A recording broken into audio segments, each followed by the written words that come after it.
समृद्धिपुर गांव के एक मंदिर में एक पागल के पीछे पीछे कुछ बच्चे भाग रहे हैं, उसे चिढ़ा रहे हैं, सता रहे हैं। फिर उस पागल ने परेशान होकर एक पत्थर उठाकर एक बच्चे के सिर पर मार दिया, जिससे उस बच्चे के सिर पर चोट लग गई और खून बहने लगा। उस बच्चे के सिर से खून बहता देखकर वहां मौजूद बच्चों ने उस बच्चे की मां को बुलाया और उस पगले की शिकायत लगा दी। उस बच्चे की मां उस पगले के पास गई और उसे जोर का झापड़ धरते हुए बोली, क्यों रे पागल बुड्ढे, अब तो बच्चों पर पत्थर भी बरसाने लगा, आज मैं तुझे नहीं छोड़ूंगी। इतना कहकर जैसे ही उस बच्चे की मां ने उस पर दोबारा हाथ उठाना चाहा तो पीछे से एक युवती की आवाज आई, खबरदार, जो तुमने इन पर हाथ उठाया अपने बच्चे को संभाल कर रख, इन सभी बच्चों की गलती है, ये सारे बच्चे मिलकर इन्हें चढ़ा रहे थे। उस युवती की बात सुनकर उस बच्चे की मां बोली, ये तो कौन होती है मुझे रोकने वाली, 2 कौड़ी की औरत, बेश्या कहीं की। अब उम्र ढल चुकी है, कोई पूछता नहीं है तो बड़ी सती सावित्री बनती है। हो सकता है कि तू इस पागल की भी रखेल रह चुकी हो, तभी तो इसका पक्ष लेने चली आई। सारे समाज को गंदा कर रखा है, सभी जानते हैं कि तू सालों से इस पागल के साथ रहती है, तभी तो इसकी हिमायती बनकर चली आई। शायद जवानी में खूब दौलत लूटी होगी इसकी, कहीं ऐसा तो नहीं कि तेरे ही कारण इसकी बीवी ने आत्महत्या कर ली थी। और फिर इतना कहकर वो औरत अपने बेटे को लेकर वहां से चली गई। बच्चे की मां की बात सुनकर उस औरत की आंखों में आंसू आ गए। आंखों में आंसू लिए वो युवती उस पागल के पास जाकर बोली, देखो ना छोटे ठाकुर, आज तुमने क्या किया, उस बच्चे का सिर फोड़ दिया। मैं क्या करूं मोती, वो बच्चे मुझे तंग कर रहे थे। उस पागल ने उत्तर दिया, मैंने कहा था ना कि छोटे ठाकुर अकेले कहीं न जाया करो, मैं वहां तुम्हें पूरी हवेली में ढूंढ रही थी, तब किसी ने बताया कि तुम तो यहाँ मंदिर में हो, ये अच्छी बात नहीं है। मोती बोली, लेकिन मोती बाई, मैं हवेली में अकेले रहते तंग आ चुका हूँ, मुझे बाहर आना था। उस पागल ने उत्तर दिया, ठीक है, लेकिन अभी तुम मेरे साथ घर चलो। मोती बाई बोली, ठीक है तो चलो, लेकिन घर चलकर तुम मुझे लड्डू दोगी ना? उस पागल ने पूछा। हाँ हाँ दूंगी, लड्डू, अब तो घर चलो, मोतीबाई बोली। और फिर वो पागल मोतीबाई के साथ वहां से चला गया। वहां खड़े ये तमाशा देख रहे स्कूल के नए मास्टर साहब ने मंदिर के पुजारी जी से पूछा, पुजारी जी, ये पागल कौन है और ये औरत इसकी क्या लगती है? मास्टर साहब की बात सुनकर पुजारी जी बोले, आप यहाँ नए हैं, इसलिए शायद आप इन दोनों को नहीं जानते जी। सही कहा आपने, लेकिन मेरे मन में इन दोनों के बारे में जानने की इच्छा हो रही है। मास्टर साहब बोले, बहुत लंबी कहानी है मास्टर साहब, आप शाम को मेरे घर आइए तो फुर्सत से सुनाता हूँ। पुजारी जी बोले, ठीक है, तो मैं शाम को आपके घर आता हूँ, तभी कहानी सुनूंगा इन दोनों की। वैसे भी मुझे अभी विद्यालय जाने को देर हो रही है। फिर इतना कहकर मास्टर साहब अपनी साइकिल पर सवार होकर विद्यालय को रवाना हो गए। शाम हुई तो विद्यालय की छुट्टी और अन्य कार्यों से फुर्सत होने के बाद मास्टर साहब लोगों से पुजारी जी का पता पूछते हुए उनके घर जा पहुंचे। पुजारी जी के मकान के द्वार पर जाकर मास्टर साहब ने किवाड़ों पर लगी सांकल खड़खड़ाई। भीतर से किसी युवती की आवाज आई, ये कौन है? जी, मैं मास्टर साहब, पुजारी जी ने बुलाया था। मास्टर साहब ने किवाड़ों के पीछे से आवाज दी। मकान के किवाड़ खुले और पुजारिन जी बोली, जी आप भीतर आ जाइए। पुजारी जी नदी पर स्नान के लिए गए हैं, जाते हुए कहकर गए थे कि आप आने वाले हैं, बैठक में बिठाकर जलपान करवा देना। जी, कोई बात नहीं, जब वे लौट आएंगे मैं तभी आ जाऊंगा। मास्टर साहब बोले, जी नहीं, आप भीतर आ जाइए, वे बस आते ही होंगे, पुजारिन जी बोली। फिर पुजारिन जी के आग्रह पर मास्टर साहब पुजारी जी के मकान के भीतर आ पधारे।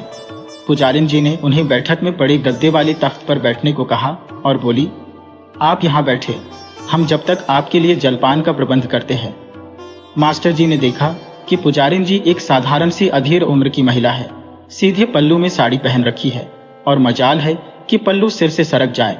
मान भरकर सिंदूर, माथे पर बड़ी सी कुमकुम की बिंदी, कानों में साधारण सी सोने की बालियां, गले में काले मोती के साथ एक छोटा सा सोने का लॉकेट जिसे मंगलसूत्र भी कह सकते हैं, कलाइयों में भर भरकर चूड़ियां पहन रखी है। सुहाग की कोई भी वस्तु उनके शरीर से नदारद नहीं थी। वे जब रसोई में जलपान का प्रबंध करने गई तो उनकी घुंघरू वाली पायल जो कि उन्होंने पैरों में पहन रखी थी वो छुन छुन करके बज उठती थी, जिससे पता चल रहा था कि वे किस दिशा में है। कुछ ही देर में वह एक पीतल की तश्तरी में बेसन के लड्डू, नमक पारे, लोटे में जल और साथ में गिलास के साथ वह बैठक में उपस्थित होकर मास्टर जी से बोली, लीजिए, जलपान कीजिए।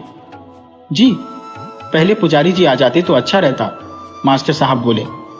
आप उनकी चिंता ना करें, वह तो अपने जजमानों के यहाँ दिन भर जीमते रहते हैं, भूखे थोड़े ही होंगे। आप खाइए। काहे से? आप तो बच्चों को पढ़ा कर आ रहे हैं, भूख तो लगी ही होगी, पुजारिन जी बोली। पुजारिन जी की बेबाक बातें सुनकर मास्टर साहब हंस पड़े और बोले, जी, भूख तो लगी है, वही तो हम कह रहे थे। वैसे भी यहाँ अभी अकेले ही रह रहे होंगे, परिवार तो साथ होगा नहीं, मतलब आपकी घरवाली वगैरह? पुजारिन जी ने पूछा। जी, अभी घरवाली को ला नहीं सकता क्योंकि वो उम्मीद से है, मास्टर साहब बोले। अरे, बधाई हो, और तब तक मत लाइएगा जब तक कि बच्चा कम से कम 6 महीने का ना हो जाए। अकेली औरत के लिए गृहस्थी और बच्चा साथ में संभालना बड़ा मुश्किल होता है, पुजारिन जी बोली। जी, मैंने भी वही सोचा है, मास्टर साहब बोले।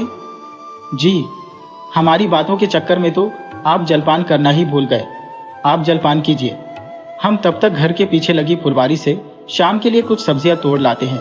और फिर इतना कहकर पुजारिन जी एक डलिया उठाकर मकान के पिछवाड़े की ओर चल दी। कुछ ही देर में पुजारी जी भी आ पहुंचे। फिर मास्टर साहब और पुजारी जी के बीच बातों का सिलसिला चल पड़ा।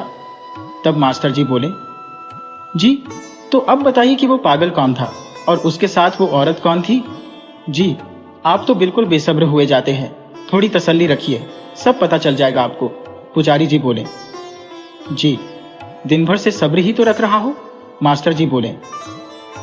तो थोड़ा देर और रख लीजिए, मैं तब तक पुजारी जी से कहकर आता हूं कि आज रात का खाना आप यहीं खाएंगे, पुजारी जी बोले। ना ना, भोजन की तकलीफ उठाने की आवश्यकता नहीं है, मैं अपना कुछ इंतजाम कर लूंगा। कमरे में पहुंचकर मास्टर साहब बोले, अरे, ऐसे थोड़े चलता है, आप पहली बार हमारे घर आई हैं, खाना खिलाएं, बिना तो नहीं जाने दूंगा आपको, पुरोहित जी बोले। ठीक है, अगर आप इतनी जिद ही कर रहे हैं तो भला मुझे क्या ऐतराज हो सकता है, मास्टर साहब बोले। फिर पुजारी जी भीतर गए और पुजारिन से बोले, आज रात ये यहीं खाएंगे, जलपान तो करा दिए थे, अब रात का खाना भी, पुजारिन जी बोली। अरे, अकेला प्राणी है बेचारा, कब कमरे पहुंचेगा, कब बनाएगा और कब खाएगा, पुजारी जी बोले। तो हम भी बताएं दे रहे हैं, 56 भोग नहीं पकाएंगे, एक ही सब्जी बनेगी, वो भी रसे वाली और आम का अचार, पुजारिन जी बोली। ठीक है, ठीक है, साथ में पूरियां और खीर बना लेना, बस इतने से ही कम चल जाएगा, पुजारी जी बोले। ये आपके लिए इतना सा ही होगा, पहले दोनों बेटियां खाना पका लिया करती थी, लेकिन जब से दोनों ससुराल चली गई हैं तो सब हमें ही करना पड़ता है। इतना काम है अभी हमें, सब्जी के लिए आलू उबालने होंगे, सिलबट्टे पर मसाला पीसना होगा, तब जाकर खाना पकेगा, पुजारिन बोली।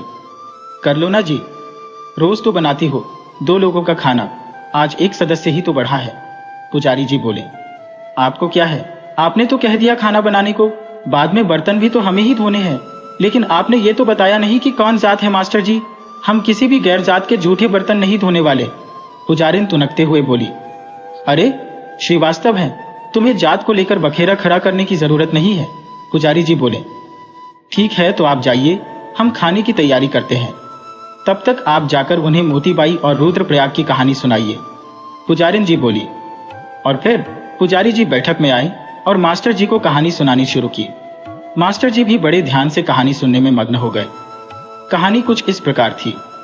बहुत सालों पहले की बात है, हमारे गांव समृद्धिपुर और बगल के गांव सोनभद्र में जमींदारों का बोलबाला था। दोनों गांवों के जमींदारों में कट्टर दुश्मनी भी थी, क्योंकि ना जाने कितनी पीढ़ियों पहले सोनभद्र के जमींदारों की बारात समृद्धिपुर गई थी। तभी सोनभद्र गांव की बारात के दूल्हे ने ब्याह करने से इनकार कर दिया और बारात लौटकर चली गई। इस बात से समृद्धिपुर के जमींदारों की जिस लड़की से उस लड़के का ब्याह होने वाला था, तो उस लड़की ने बदनामी के डर से फांसी लगाकर अपनी जान दे दी। तब से लगातार दोनों गांवों के बीच दुश्मनी का सिलसिला जारी हो गया था। दोनों गांवों के बीच किसी न किसी बात को लेकर आए दिन कोई न कोई लड़ाई दंगा या मारपीट चलती रहती थी। समृद्धिपुर में जमींदार विक्रम सिंह का इकलौता बेटा, जिसका नाम रुद्रप्रयाग सिंह था, वो अब जवानी की दहलीज पर आ पहुंचा था।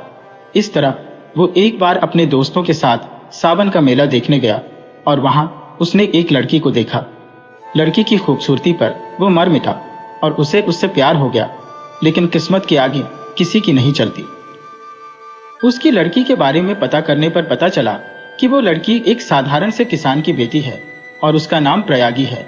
उसका पिता बहुत गरीब है, लेकिन फिर भी रुद्रप्रयाग को इस बात से कोई फर्क नहीं पड़ा और वो भी स्वयं को एक साधारण सा किसान बताकर प्रयागी से मिला।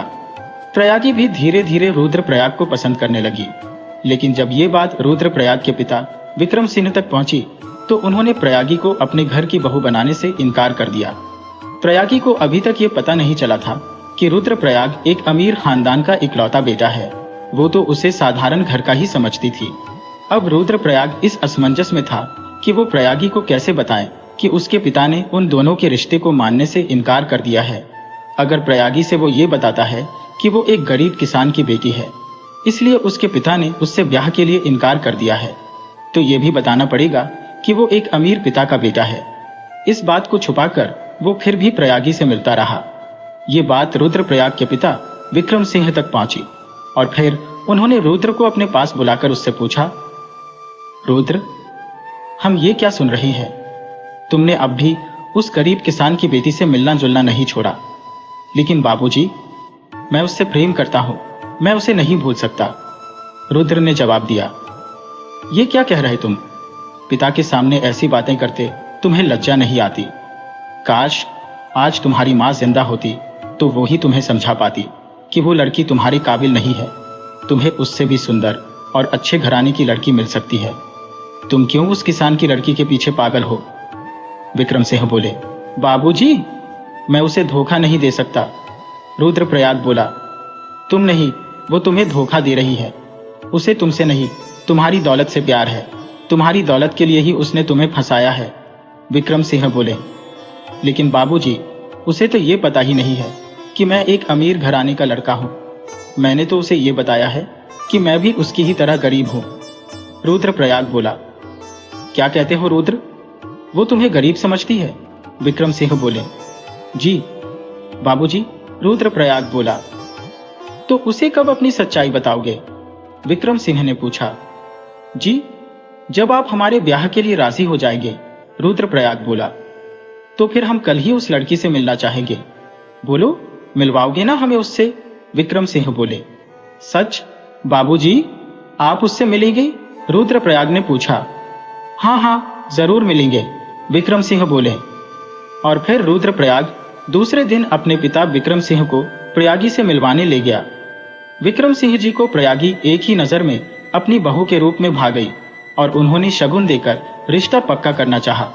जब प्रयागी को यह पता चला कि रुद्र एक अमीर घर का लड़का है तो वो उससे खफा हो गई और विक्रम सिंह जी बोली, जी मां कीजिएगा जमींदार साहब, छोटा मुंह और बड़ी बात कह रही हो, लेकिन अब मैं आपके बेटे से ब्याह नहीं कर सकती। उन्होंने मुझसे झूठ बोला, फरेब किया और मैं एक फरेबी इंसान को अपना जीवन साथी कभी नहीं बना सकती। ये क्या कहती हो बेटी? वो तुमसे प्रेम करता है, क्या तुम उससे प्रेम नहीं करती? विक्रम सिंह जी ने प्रयागी से पूछा। जी, मैं बहुत भाग्यशाली हूँ जो वह मुझसे प्रेम करते हैं, किंतु उन्होंने झूठ बोलकर मेरा प्रेम पाना चाहा, जो कि मेरे उसूलों के खिलाफ है। क्या पता इन्होंने मुझसे और न जाने क्या क्या झूठ बोले हो सकता है इनकी तरह इनका प्रेम भी झूठा हो। प्रयागी बोली, ये क्या कहती हो प्रयागी?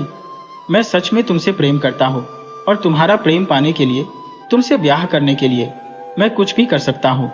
रुद्रप्रयाग बोला, जो इंसान एक सच नहीं बोल सका वो भला और क्या कर सकता है मेरे लिए? प्रयागी बोली, सब कुछ करूंगा तुम्हारे लिए, बस तुम मेरा साथ मत ठुकराओ, मान भी जाओ गलती हो गई मुझसे, जो तुमसे मैंने झूठ बोला। रुद्रप्रयाग बोला, ठीक है, तुमने अभी कहा ना कि तुम सब कुछ करोगे मेरे लिए। क्या तुम इन खेतों में कड़ी धूप में काम कर सकते हो? रह सकते हो घास फूस की झोपड़ी में, खा सकते हो सूखी रोटी प्याज के साथ, यहां तुम्हें नरम बिछाना भी नहीं मिलेगा सोने के लिए। अगर ये सब काम तुम कर सकते हो तभी तुम पर मैं भरोसा कर सकती हूँ कि तुम मुझे सच्चा प्रेम करते हो। झूठ बोलकर तो हर कोई किसी का दिल जीत सकता है, लेकिन अगर तुम्हें मेरा दिल जीतना है तो इतना तो करना ही पड़ेगा। प्रयागी ने दो टूक जवाब दिया, लेकिन बेटी तुम ये क्या कह रही हो?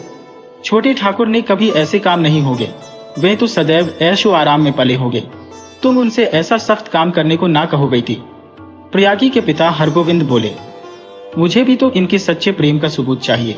मैं ये कैसे मान लूं कि भविष्य में ये फिर कभी मुझे धोखा नहीं देंगे, मुझसे झूठ नहीं बोलेगे। प्रयागी बोली, बेटी ये भविष्य में ऐसा कुछ नहीं करेगा, इसका भरोसा मैं तुम्हें देता हूं।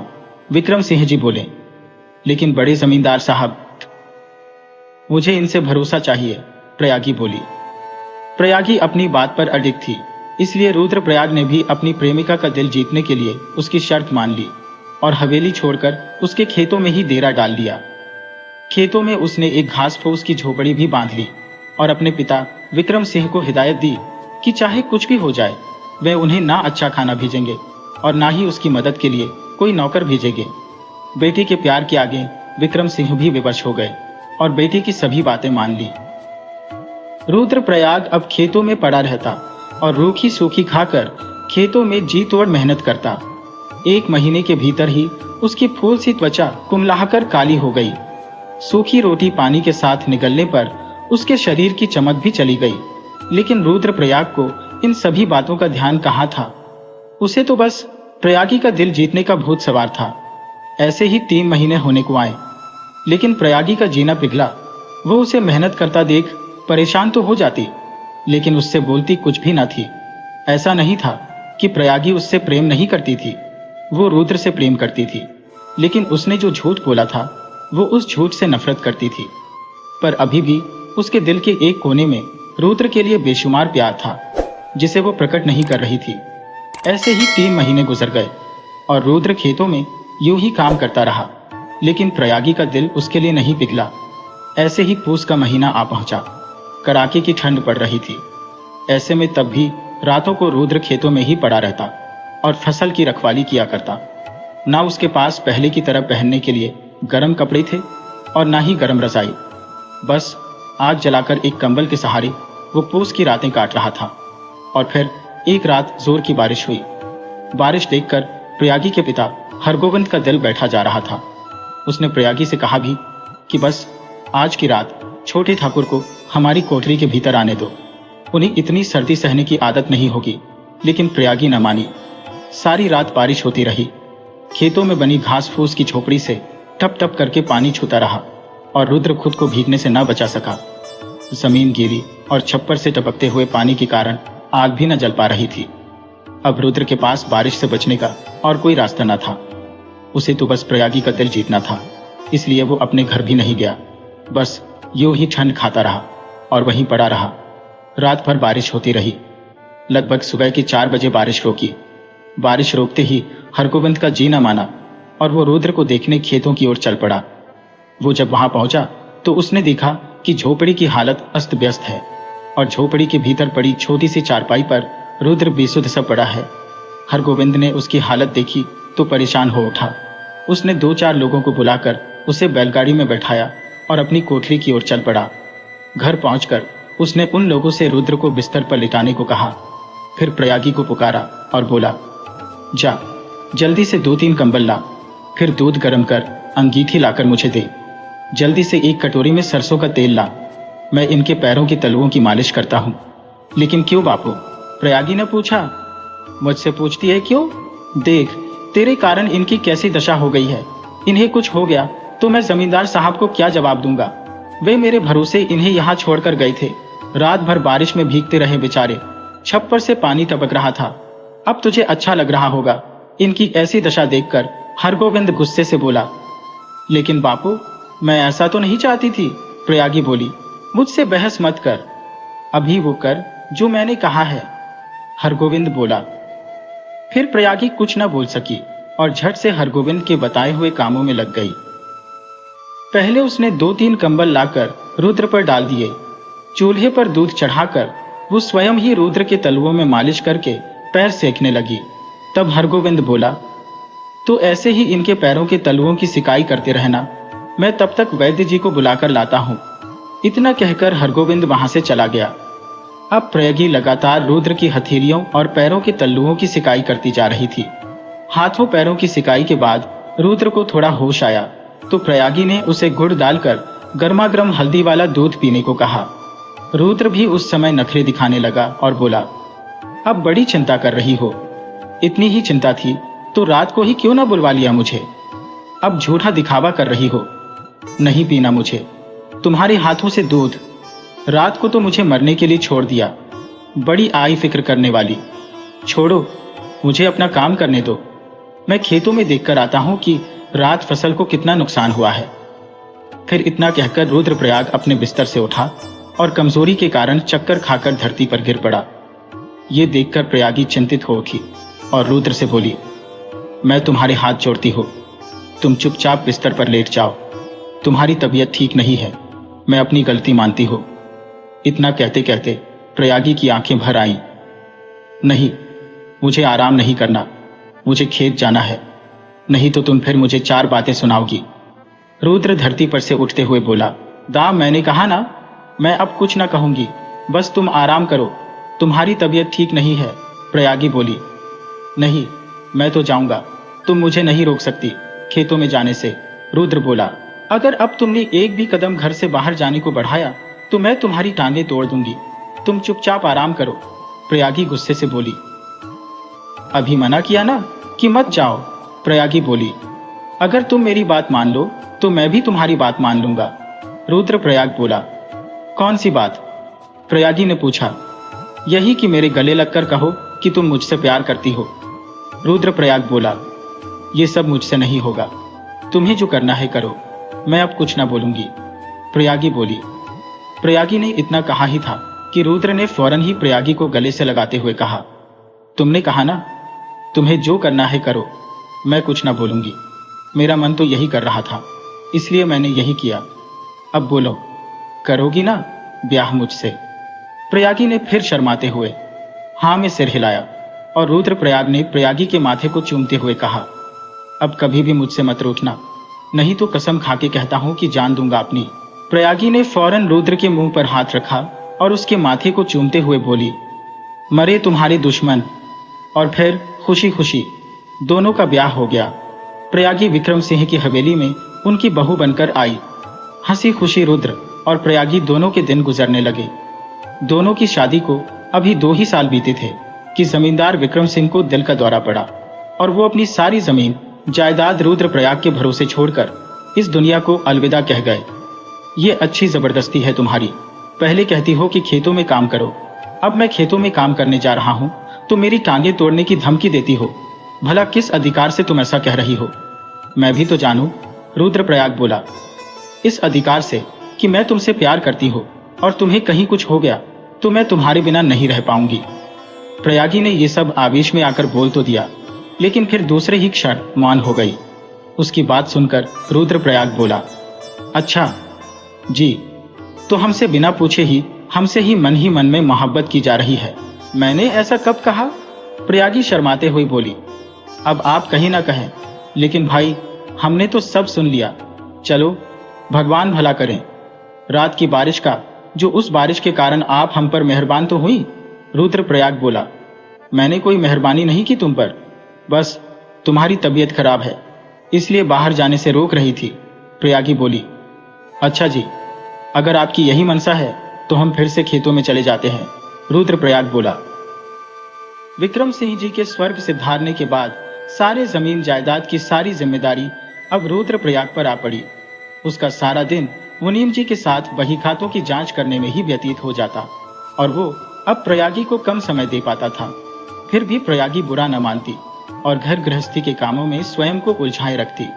अब प्रयागी के पिता हरगोविंद भी ना रहे थे। लंबी बीमारी के चलते उनका निधन हो चुका था, इसलिए प्रयागी के पास मायके में कोई अपना न रह गया था। वही आगंतुकों का अतिथि सत्कार करती थी। कोई भी मेहमान उसके द्वार से अप्रसन्न होकर नहीं लौटता था। प्रयागी का व्यवहार, बोलचाल, हाव भाव सभी बहुत आकर्षक थे। रुद्र प्रयाग के अतिथि सदैव ही 1-2 दिन अधिक रहते और फिर इस तरह से धीरे धीरे प्रयागी का मान और यश बढ़ने लगा। उसकी सौम्यता और उसके व्यवहार ने उसे और भी सुंदर बना दिया। उसकी कीर्ति को सब जानते थे। वो अपने धर्म का पालन कर रही थी। सुबह शाम नदी पर स्नान के लिए जाती, मन लगाकर पूजा पाठ करती, गृहस्थी संभालती। वह तुलसी चौरे में जलते दीपक के समान थी। मेहमानों के लिए प्रयागी इतना सेवा सत्कार का भाव रखती थी, इसलिए रुद्रप्रयाग भी खुश रहता था। चूंकि वो प्रयागी को समय नहीं दे पाता था, इसलिए वो भी चाहता था कि प्रयागी व्यस्त रहे। प्रयागी इतनी पवित्र थी कि ऐसा प्रतीत होता है कि पुण्य तो या भागीरथी उस घर के अंदर होकर बहती है। उसके यश के बढ़ने के साथ उसके प्रति लोगों की ईर्ष्या भी बढ़ती जा रही थी। ये खबर दुश्मन गांव सोनभद्र तक भी पहुंच गई। लोग प्रयागी की पवित्रता की मिसालें देते थे, इसलिए समृद्धिपुर और दुश्मन गांव सोनभद्र की औरतें बिना देखे ही प्रयागी से ईर्ष्या का भाव रखती थी। प्रयागी थी बहुत ही सुंदर, उस पर गरीब किसान की बेटी और इतनी गुणी, ये बात लोगों को हजम ना होती थी। गांव के अन्य छोटे जमींदार भी रुद्र और प्रयागी को खुलेआम बदनाम करने का साहस नहीं कर पाते थे। वे सब चुप रहते थे और इसे रुद्र प्रयाग का भाग्य कहते थे। बस एक ही ग्रहण लगा था रुद्र और प्रयागी के जीवन में, वो ये कि शादी के 5 साल बाद भी प्रयागी मां ना बन सकी थी और ये दुख उसे मन ही मन खोखला कर रहा था। रुद्र प्रयाग ने बहुत पैसा लगाया, लेकिन वही धाक के 3 पात शहर के सबसे बड़े डॉक्टर को भी दिखाया, तो उसने भी प्रयागी में कोई कमी न बताई। लेकिन उसने ये भी कहा कि एक बार अपने पति को भी जांच करवाने को लाओ, हो सकता है कमी उनमें हो। पर प्रयागी इस बात के लिए राजी ना हुई। दुश्मन गांव सोनभद्र के जमींदार भानु प्रताप सिंह तक भी ये बात पहुंची। वो तो वैसे भी विक्रम सिंह के खानदानी दुश्मन थे। ये बात उन्हें बिल्कुल भी नहीं सुहा रही थी, लेकिन करते भी क्या। ये सोचकर चुप्पी लगा जाते कि कहीं ऐसा ना हो उनका एक गलत कदम उन पर ही भारी पड़े और समाज में जो इज्जत है वो गमवानी पड़ जाए। वे चाहते तो कब का रुद्रप्रयाग को रातों रात ठिकाने लगवा देते, लेकिन उन्हें पता था कि अगर कुछ भी ऐसा वैसा किया तो सभी के शक की सुइयां उनकी ओर ही घूम जाएंगी। उनके 3 बेटे और 2 बेटियां थी। 2 बेटे और 2 बेटियों की शादी हो चुकी थी। सबसे छोटा वाला अभी ब्याह के लिए बचा था। वो विलायत में वकालत पढ़ने गया था, लेकिन अब कुछ दिनों में ही वापस घर लौटने वाला था। जिसका नाम प्रेम प्रताप सिंह था, वो अपने पिता का बहुत लाडला था और उसे जो भी चेंज पसंद आती थी वो उसे हासिल करके ही रहता था। उसके इस जिद्दीपन को रोकने के बजाय भानु प्रताप सिंह ने उसे बढ़ावा देकर और भी जिद्दी बना दिया। प्रेम प्रताप कुछ आशिक मिजाज और दिलफेंग किस्म का इंसान था।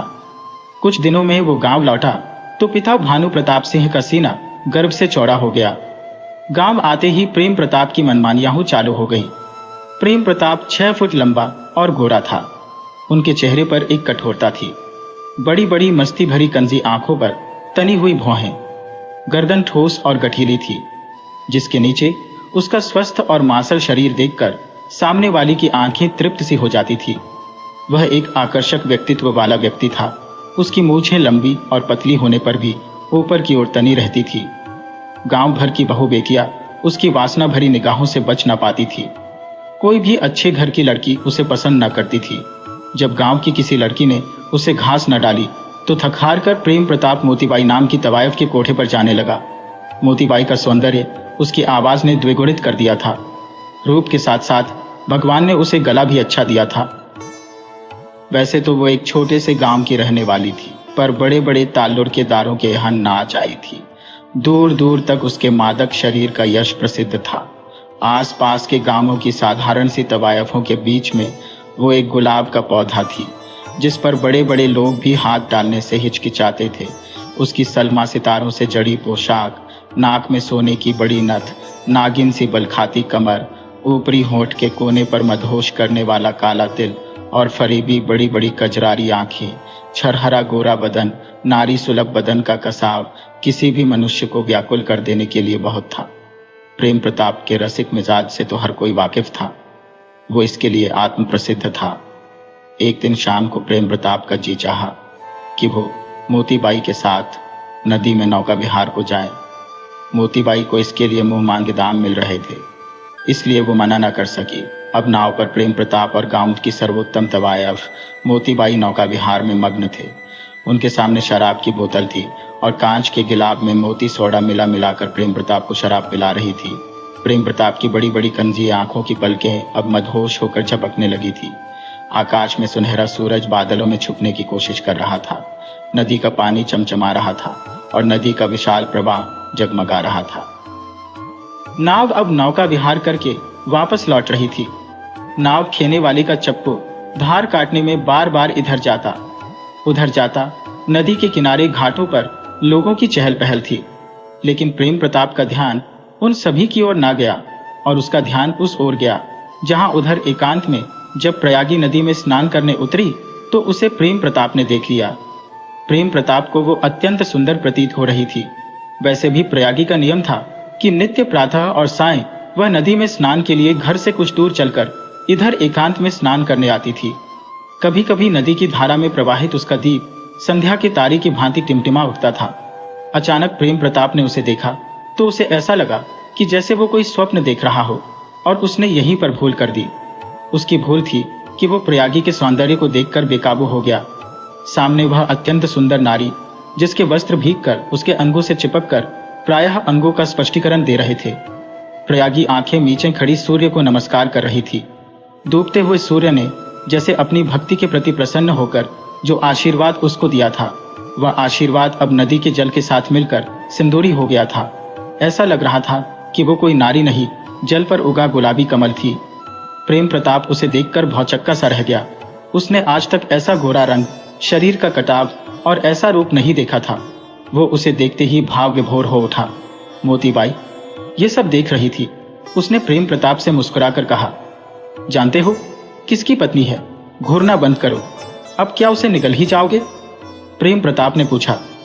तुम जानती हो इसे? मैं यहां किसे नहीं जानती, मोतीबाई बोली। तो बताओ किसकी पत्नी है? प्रेम प्रताप ने पूछा। तुम्हारे दुश्मन रुद्रप्रयाग की पत्नी है, मोतीबाई बोली। प्रेम प्रताप ने सुना और मोतीबाई के चेहरे की ओर देखा। उसकी दृष्टि दोबारा प्रयागी पर पड़ी। उसने देखा कि प्रयागी अब जा रही थी। उसके मन में आशा का संचार हुआ। उसके हृदय की गति अब तीव्र हो चुकी थी और श्वास थम चुकी थी।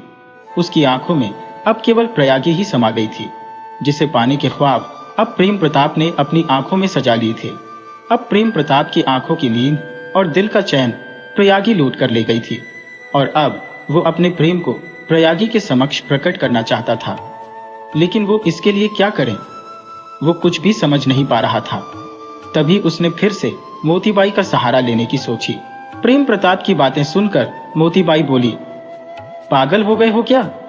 वो एक सती स्त्री है। गांव भर की औरतें उसकी मिसाल देती हैं। वो एक पतिव्रता नारी है। वो तुम्हारा प्रेम कभी भी स्वीकार नहीं करेगी। मोतीबाई तुम समझती क्यों नहीं? मैं उसे चाहने लगा हूं और वो मुझे ना मिली तो मैं पागल हो जाऊंगा। प्रेम प्रताप बोला। तुम उसके पति को जानते हो ना? तुम्हारे और उसके खानदान के बीच दुश्मनी है। कहीं रुद्रप्रयाग को कुछ पता चल गया ना तो यहाँ गोलियां चल जाएगी और मैं ऐसा हरगिज नहीं चाहूंगी, मोतीबाई बोली। मैं तुम्हें रुपयों से तौल दूंगा, बस तुम उस तक मेरी ये चिट्ठी किसी भी तरह पहुंचा दो। प्रेम प्रताप ने भीख मांगी। अब तो मोतीबाई अडिग न रह सकी और प्रेम प्रताप की बातों से पिघलकर चिट्ठी पहुंचाने का वायदा कर बैठी। लेकिन मोती भी नहीं समझ पा रही थी कि जब यह चिट्ठी प्रयागी के हाथों पड़ेगी तो इसका अंजाम क्या होगा। लेकिन फिर भी वो एक रोज शाम को नदी किनारे प्रयागी से साधारण से कपड़ों में मिली। प्रयागी तो वैसे भी मोतीबाई को नहीं जानती थी, इसलिए वो उससे बड़े अपनेपन से मिली। एक दो रोज तक मोतीबाई प्रयागी से ऐसे ही मिलती रही। फिर तीसरे रोज बोली, बहन ये चिट्ठी तुम्हारे किसी चाहने वाले ने लिखी है। वो तुमसे प्रेम करने लगा है। ये क्या कहती हो बहन? मैं सुहागिन हूं। मैं तो उसे जानती भी नहीं जिसने ये चिट्ठी लिखी है, प्रयागी बोली। तो क्या तुम उससे मिलना चाहोगी? मोतीबाई ने पूछा। नहीं, हरगिज नहीं। मैं किसी पराई पुरुष से नहीं मिलना चाहती, प्रयागी बोली। बस एक बार उसकी बात का मान रख लो, फिर उसके बाद उससे मिलने को ना कहूंगी, मोतीबाई बोली। अब प्रयागी इनकार ना कर सकी और दूसरे दिन उससे मिलने का वायदा करके चली गई। लेकिन जब दूसरे दिन नदी के घाट पर प्रेम प्रताप और मोतीबाई पहुंचे तो प्रयागी वहां ना आई। प्रेम प्रताप नदी के घाट पर रात भर प्रयागी का इंतजार करके बैठा रहा। मोतीबाई को वापस लौट जाने को कहा और मोतीबाई चली गई। फिर वो वहीं रात को घाट पर ही सो गया। सुबह हुई तो प्रयागी स्नान करने घाट पर आई। तब तक प्रेम प्रताप जाग चुका था। उसने प्रयागी से कहा, सुनिए, मुझे आपसे कुछ कहना था। मैं किसी पराये पुरुष से बात नहीं करती, प्रयागी बोली। मैं तो आपसे केवल यह पूछना चाह रहा था कि शाम को आप मिलने क्यों नहीं आई? मैं आपका इंतजार रात भर करता रहा, प्रेम प्रताप बोला। अच्छा, तो वो तुम ही जो मुझसे मिलना चाहते थे? प्रयागी ने उसकी सूरत की ओर देखते हुए पूछा। जी, वो अभागा मैं ही हूँ, प्रेम प्रताप बोला। अभागे क्यों? प्रयागी ने पूछा। वो इसलिए कि आप मुझसे मिलने नहीं आई, प्रेम प्रताप बोला। मेरे लिए घर की दहलीज लांघना असंभव है, मेरी आत्मा गंवारा नहीं करती ऐसा काम करने के लिए, प्रयागी बोली। लेकिन मैं आपसे प्रेम करने लगा हूँ, प्रेम प्रताप बोला। प्रेम प्रताप ने इतना कहा तो अब प्रयागी के लिए असहनीय था और उसने एक जोर का झापड़ प्रेम प्रताप के गाल पर धरते हुए कहा, लाज नहीं आती तुम्हें? उम्र में मुझसे छोटे होकर ऐसी बातें करते हो। मैं किसी की सुहागिन हूँ, कोई बाजारू औरत नहीं। खबरदार, जो आज के बाद मेरा रास्ता रोका तो मुझसे बुरा कोई ना होगा। इतनी बेरहम मत बनिए, कुछ तो ख्याल कीजिए मेरी भावनाओं का। अगर आपने मेरा प्रेम स्वीकार नहीं किया तो मैं सच कहता हूँ मर जाऊंगा, प्रेम प्रताप बोला। अपनी बकवास बंद करो और जाकर किसी अच्छी लड़की से ब्याह करके उसे प्यार करो, मेरा पीछा छोड़ो, प्रयागी बोली। मैं अब किसी और से प्रेम नहीं कर पाऊंगा क्योंकि मैंने अपना सारा प्यार आप पर लुटा दिया है, प्रेम प्रताप बोला। फिर से वही बकवास, प्रयागी बोली। ये बकवास नहीं प्रेम है, और एक दिन मैं ये साबित करके रहूंगा, तब आपको मेरे प्यार पर भरोसा करना ही होगा, प्रेम प्रताप बोला। ये इस जन्म में तो नामुमकिन है, प्रयागी बोली। मैं मुमकिन करके दिखाऊंगा। इतना कहकर प्रेम प्रताप वहां से चला गया और प्रयागी उसे जाते हुए देखती रही। प्रयागी को कुछ समझ नहीं आ रहा था कि वो अब क्या करें। अपने पति रुद्रप्रयाग से इस बात को बताएं या ना बताएं, वो बड़ी कश्मकश में जकड़ी हुई थी। कभी कभी जीवन हमारे आगे ऐसी परिस्थिति लाकर खड़ी कर देता है कि उस परिस्थिति को संभाल पाना मानव के वश में नहीं होता। यही प्रयागी के साथ हो रहा था। और उधर प्रेम प्रताप की दशा भी अच्छी नहीं थी। उसे प्रयागी के व्यवहार से गहरा आघात पहुंचा था। प्रेम प्रताप अपने प्रेम को प्रयागी द्वारा धिक्कारने के बाद जब वापस लौटा तो उसके मन में क्रोध की लपटें धू धू करके जल रही थी। वो नहीं जानता था कि ये निर्मल प्रेम नहीं, प्रयागी के प्रति केवल वासना थी, जिसे बुझाने के लिए वो अब केवल विलास चाहता था। इसलिए उसने मोतीबाई का द्वार खटखटाया। उसने मोती को गले से लगाया और बोला। वो नहीं मानी। अब मैं कहाँ जाऊं, क्या करूं? कोई बात नहीं, आप यहाँ तसल्ली से बैठकर कुछ देर आराम कीजिए, मोती बोली। नहीं, मुझे आराम नहीं करना, मैं उसे और उसकी बातों को भूलना चाहता हूँ, प्रेम प्रताप बोला। तो फिर एक ही रास्ता है, उसे और उसकी बातों को भुलाने का, मोतीबाई बोली। वो क्या? प्रेम प्रताप ने पूछा। शराब, और केवल शराब। इसमें डूबकर अच्छा भला इंसान भी अपने होश खो बैठता है। आप उसमें डूबकर सब कुछ भूल जाएंगे, मोतीबाई बोली। लेकिन मैं उसे भूलना नहीं चाहता, मुझे उससे मोहब्बत हो गई है, प्रेम प्रताप बोला। लेकिन उसकी कड़वी बातों को तो भूलना चाहते हैं ना? तो फिर आपको शराब का सहारा लेना ही पड़ेगा, मोतीबाई बोली। ठीक है, तो मोतीबाई, आज तुम मुझे इतना पिलाओ कि सिवाय उसके मुझे कुछ भी याद ना रहे, प्रेम प्रताप बोला। फिर क्या था? मोती जाम पर जाम बनाकर प्रेम प्रताप को देती रही और वो पीता रहा। इतना पीने के बाद भी शराब पीने की तृष्णा अभी पूरी नहीं हुई थी और प्रेम प्रताप बोला, मोती, अभी और एक जाम बनाओ मेरी जान। मोतीबाई भी जाम पर जाम बनाकर प्रेम प्रताप को देती रही और वो नशे में झूमने लगा। उसने मदहोश होकर मोती के गले में हाथ डालकर आंखें बंद किए हुए कहा, प्रयागी, तुम बहुत सुंदर हो, मैंने आज तक तुम जैसी स्त्री नहीं देखी। मोतीबाई समझी नहीं। प्रेम प्रताप बड़बड़ाता रहा। वो और भी कुछ बोला। आज की रात कितनी अच्छी है और तुम मेरे संग हो। तुम ऐसे ही मेरे पास आ जाया करो, किसी को कानों कान खबर नहीं होगी। अगर किसी ने तुमसे कुछ कहा तो मुझे बताना, मैं उसकी चमड़ी उधेड़ दूंगा। प्रेम प्रताप ना जाने क्या कह रहा था और मोतीबाई को कुछ कुछ समझ में आ रहा था। मोती ने सुना और उसे आश्चर्य से देखती रही। प्रेम प्रताप बड़बड़ाते उसकी गोदी में सो गया था। वह मन ही मन चिंतित हुई। उसने उसका मन रखने को कह दिया। ठीक है, मैं आया करूंगी तुमसे मिलने। लेकिन फिर दूसरे दिन उसने देखा कि प्रेम प्रताप और भी ज्यादा पीकर आया है। उसके मुंह से टूटे फूटे बोल निकल रहे हैं। उसे स्वयं से आश्चर्य हुआ कि कैसी है यह स्त्री प्रयागी, जिसके रूप पर मुग्ध होकर प्रेम प्रताप की तृष्णा दिन ब दिन अधिक भड़कती जा रही है। उसे उसके स्त्रीत्व से ईर्ष्या हुई, उसके रूप से ईर्ष्या हुई।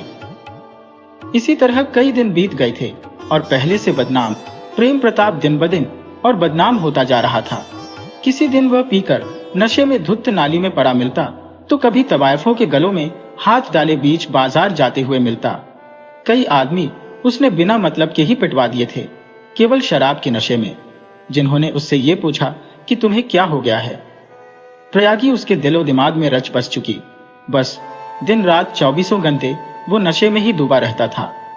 मोतीबाई के पास जब भी जाता तो उससे प्रयागी से मिलने की इच्छा जाहिर करता, इसलिए वो भी उससे कनाव काटने लगी थी। वो नहीं चाहती थी कि रुद्रप्रयाग की गृहस्थी बर्बाद हो, क्योंकि वो कभी रुद्रप्रयाग को मन ही मन चाहा करती थी। मोतीबाई जब बहुत छोटी थी तब उसे कोई अप्सरी जान के कोठे पर भेज गया था। अप्सरी उस समय अक्सर जमींदारों की महफिलों की रौनक हुआ करती थी और वहां नाच गाना करने जाती थी। धीरे धीरे मोतीबाई बड़ी होने लगी तो अप्सरी जान मोतीबाई को भी महफिलों में ले जाने लगी। वो इसलिए कि जमींदारों के साथ कैसे पेश आना, कैसे उन पर अपना जादू चलाना है, ये सीखने के लिए, क्योंकि आगे चलकर मोतीबाई को भी तो यही काम करना था। इस तरह रुद्रप्रयाग का 15वां जन्मदिन था। जमींदार विक्रम सिंह ने बहुत बड़ा जश्न मनाने का फैसला किया और नाच गाने के लिए अप्सरी को भी बुलवाया। अप्सरी जान अपने साज वादकों के साथ हवेली में पहुंची।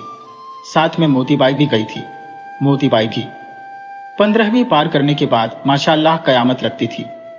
कयामत, कईयों ने तो उसकी बोली भी लगा दी थी, लेकिन अप्सरी न मानी थी।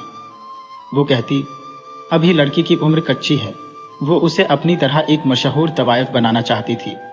अभी महफिल सजने में वक्त था, इसलिए अप्सरी अपना श्रृंगार करने में लगी थी।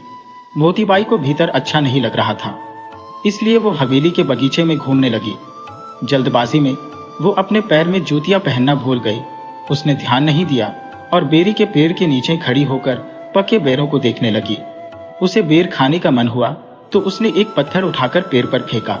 कुछ कच्चे पक्के बेर नीचे गिरे तो वो उन्हें उठाने में व्यस्त हो गई और तभी बेरी का एक कांटा उसके पैर में जा चुभा।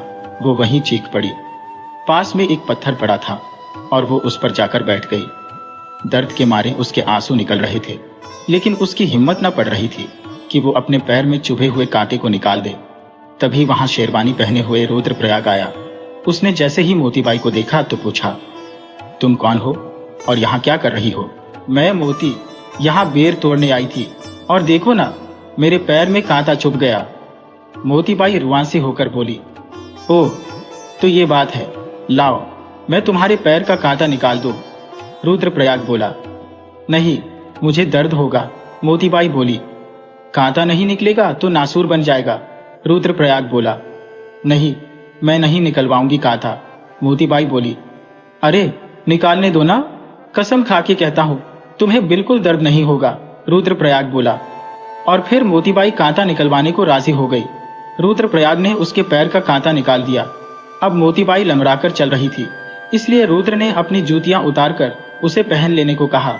मोतीबाई ने जूतियां पहनी तो बोली, ये तो बड़ी है। कोई बात नहीं, कम से कम तुम्हारे पैर में कांटे तो नहीं चुभेंगे। रुद्रप्रयाग बोला, लेकिन तुमने अभी तक अपना नाम नहीं बताया। मोती ने पूछा। मैं रुद्रप्रयाग सिंह, आज मेरा जन्मदिन है। रुद्र बोला और फिर दोनों में बातें होती रही। शाम को महफिल संजी। अप्सरी ने मुजरा पेश किया और मोतीबाई जब रुद्रप्रयाग की जूतियों के साथ कोठे वापस लौटी तो अपना सुकून भी वहीं हवेली में छोड़ आई। उसे रुद्र पहली ही नजर में पसंद आ गया था। वो उसे अपना दिल दे बैठी थी। रुद्र उसकी पहली नजर का मासूम प्यार था। इसके बाद फिर कभी वो रुद्र से नहीं मिली। बस कभी कभार उसने उसे छुप छुप कर देखा था। उससे मिलकर कहती भी क्या कि वो एक तवायफ है, इसलिए उसने आज तक रुद्र से मिलने की कोशिश भी नहीं की। उसने सुन रखा था कि रुद्र एक चरित्रवान इंसान है, इसलिए वो उससे मिलकर उसके चरित्र पर दाग नहीं लगाना चाहती थी। शाम ढल चुकी थी। प्रयागी ने अनमने मन से रात का खाना पकाया और मेहरी को खाना परोस कर देते हुए बोली, आज मैं ना खाऊंगी, तू खाना खाकर बर्तन मांज दे और अपने घर चली जा। क्यों ना खाओगी मालकिन? जी, अच्छा नहीं है क्या? मेहरी ने पूछा। ना मन, कुछ अच्छा नहीं रहता आजकल। प्रयागी बोली, मैं भी कुछ दिनों से देख रही हूं कि आप ना तो ठीक से खाती है और ना हंसती बोलती है। मेहरी बोली, कहा ना जी, अच्छा नहीं है, तू खाना खा ले और बर्तन धोकर अपने घर चली जा। वह आएगी तो मैं उन्हें खिलाकर खा लूंगी। प्रयागी बोली, ठीक है, जैसी आपकी इच्छा। और फिर इतना कहकर मेहरी खाना खाने लगी। प्रयागी तो घोर चिंता में डूबी थी, इसलिए जाकर बिस्तर पर पड़ रही। मन में विचारों का तूफान सा आया था। वो सोच रही थी कि वो प्रेम प्रताप वाली बात अपने पति को बताए या नहीं, लेकिन बहुत सोचने के बाद उसने फैसला कर लिया कि वो आज उनसे सब कह देगी। मेरा तो कोई दोष नहीं, मैं थोड़े ही प्रेम प्रताप को चाहती हूँ जो उन्हें ये बात बुरी लगेगी। और फिर जब आधी रात को रुद्रप्रयाग लौटा तो तब तक प्रयागी सो चुकी थी। उसने किवाड़ों की सांकल खटखटाई, तब जाकर प्रयागी की आंख खुली। उसने फौरन किवाड़ों के पास जाकर पूछा, कौन है? मैं। दरवाजा खोलो। रुद्रप्रयाग दरवाजों के पीछे से बोला। प्रयागी ने किवाड़ खोलते ही रुद्र से पूछा, आज बहुत देर लगा दी। हाँ, किसी ने खाने पर बुला लिया था, वहीं रुक गया था। तुमने खाया या नहीं? रुद्र ने पूछा। मन नहीं था इसलिए नहीं खाया, प्रयागी बोली। तो तुम जाकर खा लो, फिर तुम्हें एक मजेदार बात बतानी है, रुद्र बोला। कहा ना, जी नहीं है, खाने के लिए जिद न करो जी। मुझे तुम बात बताओ कि क्या है, प्रयागी बोली। अच्छा ठीक है, जी नहीं करता, खाने का तो ना खाओ, रुद्र बोला।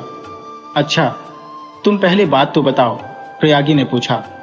तब रुद्रप्रयाग बोला, तो सुनो, वो हमारे खानदानी दुश्मन का बेटा प्रेम प्रताप है ना, उसकी हालत आजकल बहुत खराब चल रही है।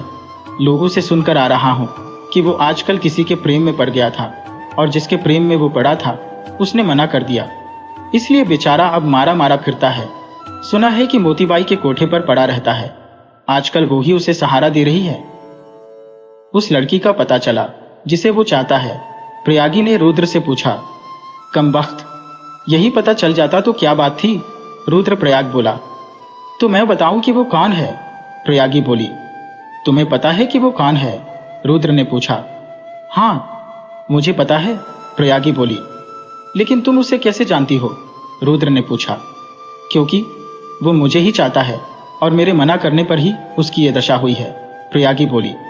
ये सुनकर एक पल को रुद्र सन्न रह गया और बोला, ये क्या कहती हो? वो तुम्हें चाहता है। मैं बहुत दिनों से तुम्हें ये बात बताना चाह रही थी लेकिन डरती थी, प्रयागी बोली।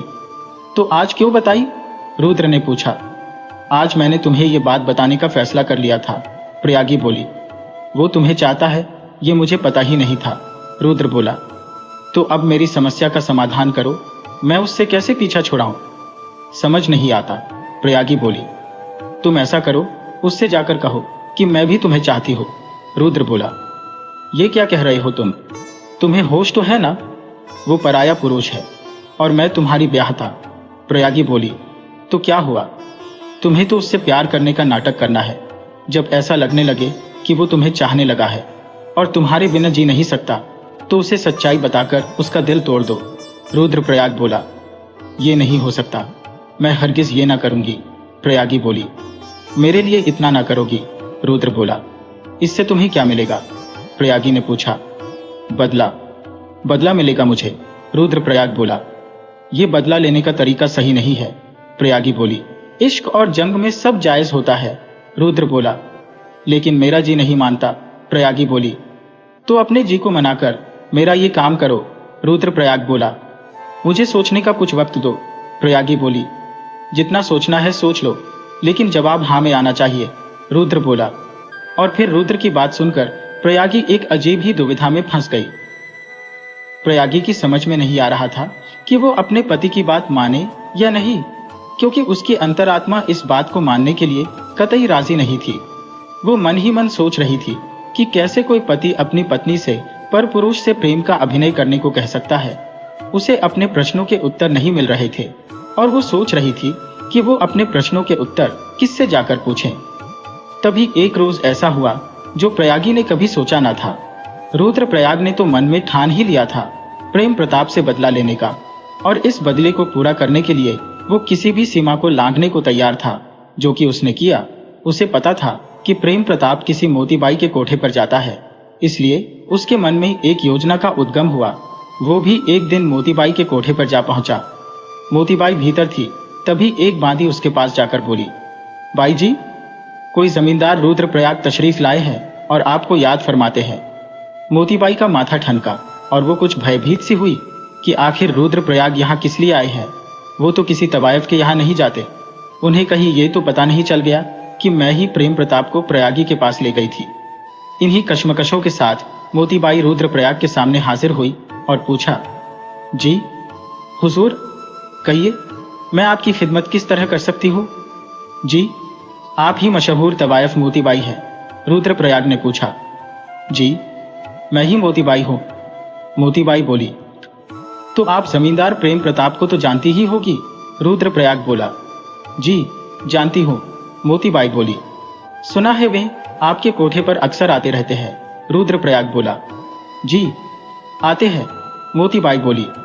तो क्या आपको मालूम है कि वो किसी से मोहब्बत करते हैं, लेकिन उन्होंने उनका प्रेम ठुकरा दिया? रुद्रप्रयाग ने पूछा। जी, ये तो मुझे नहीं मालूम, मोतीबाई साफ झूठ बोल गई। तो कभी भी उन्होंने आपसे नशे की हालत में उसका जिक्र नहीं किया? रुद्रप्रयाग ने पूछा। जी, नहीं, मोतीबाई बोली। ये तो बड़ी अजीब बात है कि उन्होंने आपसे इस बात का जिक्र ही नहीं किया, रुद्रप्रयाग ने पूछा। लेकिन आप ये सब मुझसे क्यों पूछते हैं? मोतीबाई बोली। ठीक है, जब आपको कुछ मालूम नहीं तो मैं ही आपसे सब खुलकर बता देता हूं। मुझे आपसे एक काम है और इस काम के मैं आपको मुंह मांगे दाम दूंगा, रुद्रप्रयाग बोला।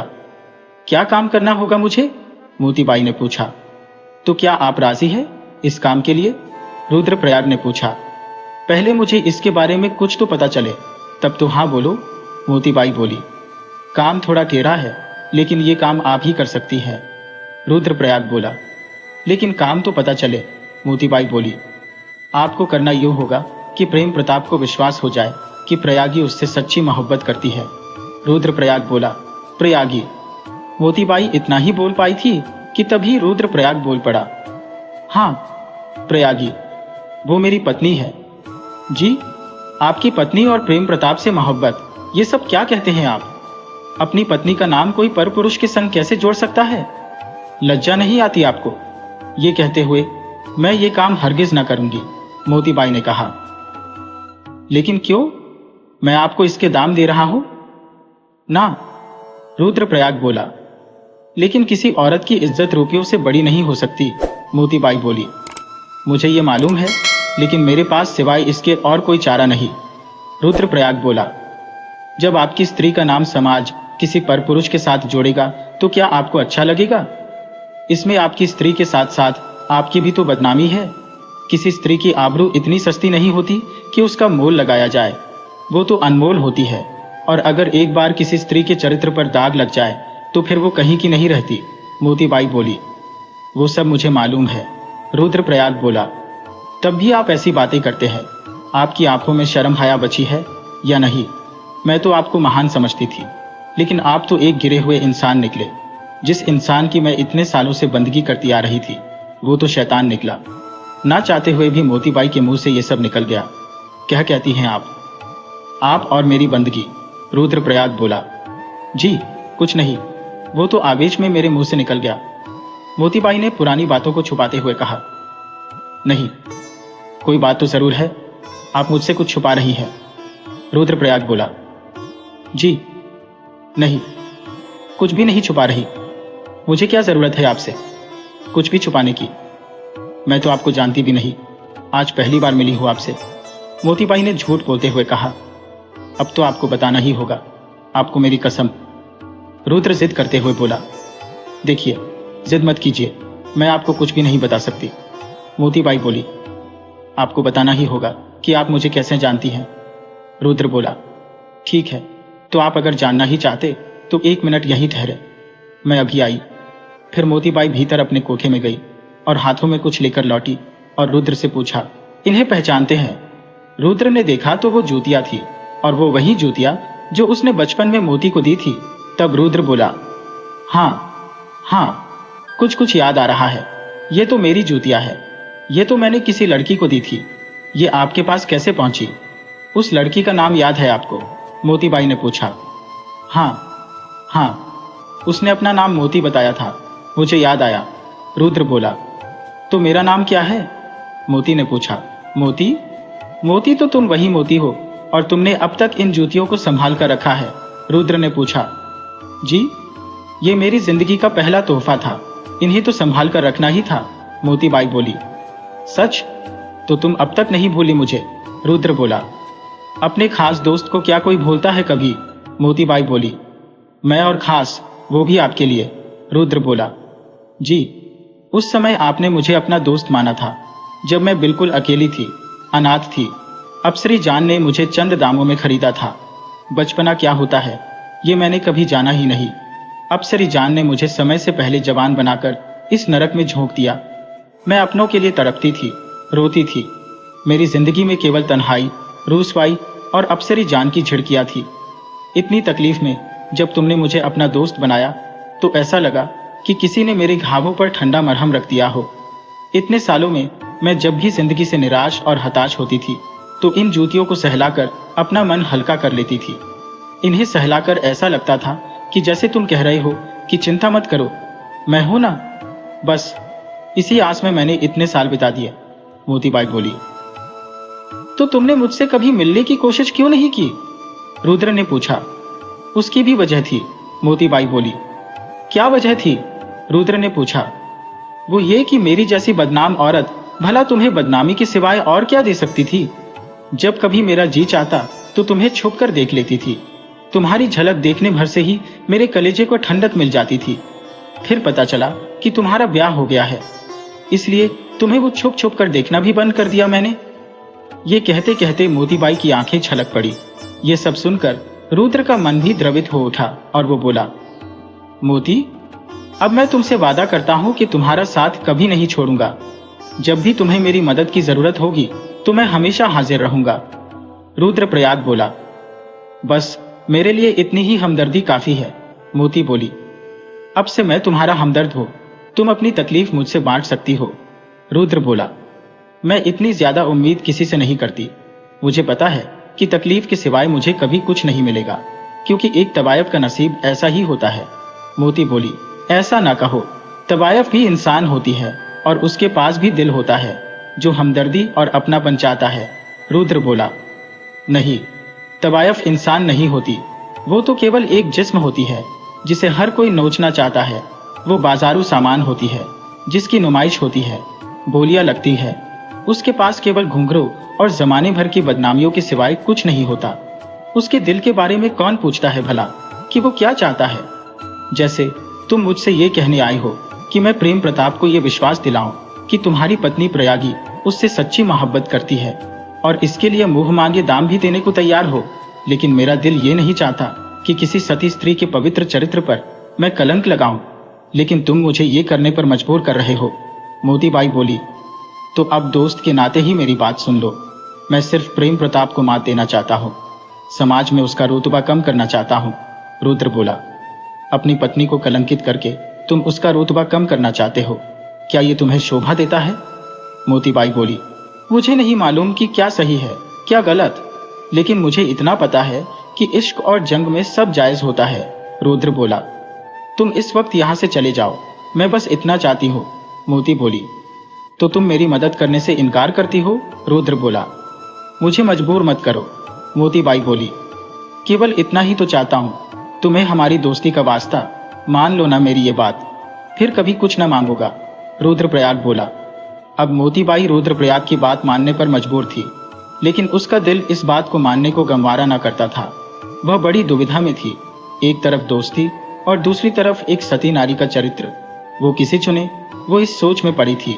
लेकिन अंत में दोनों के मध्य हो रही बहस का ये परिणाम निकला कि रुद्रप्रयाग ने मोतीबाई को आखिर अपनी बात मनवाने के लिए मना ही लिया।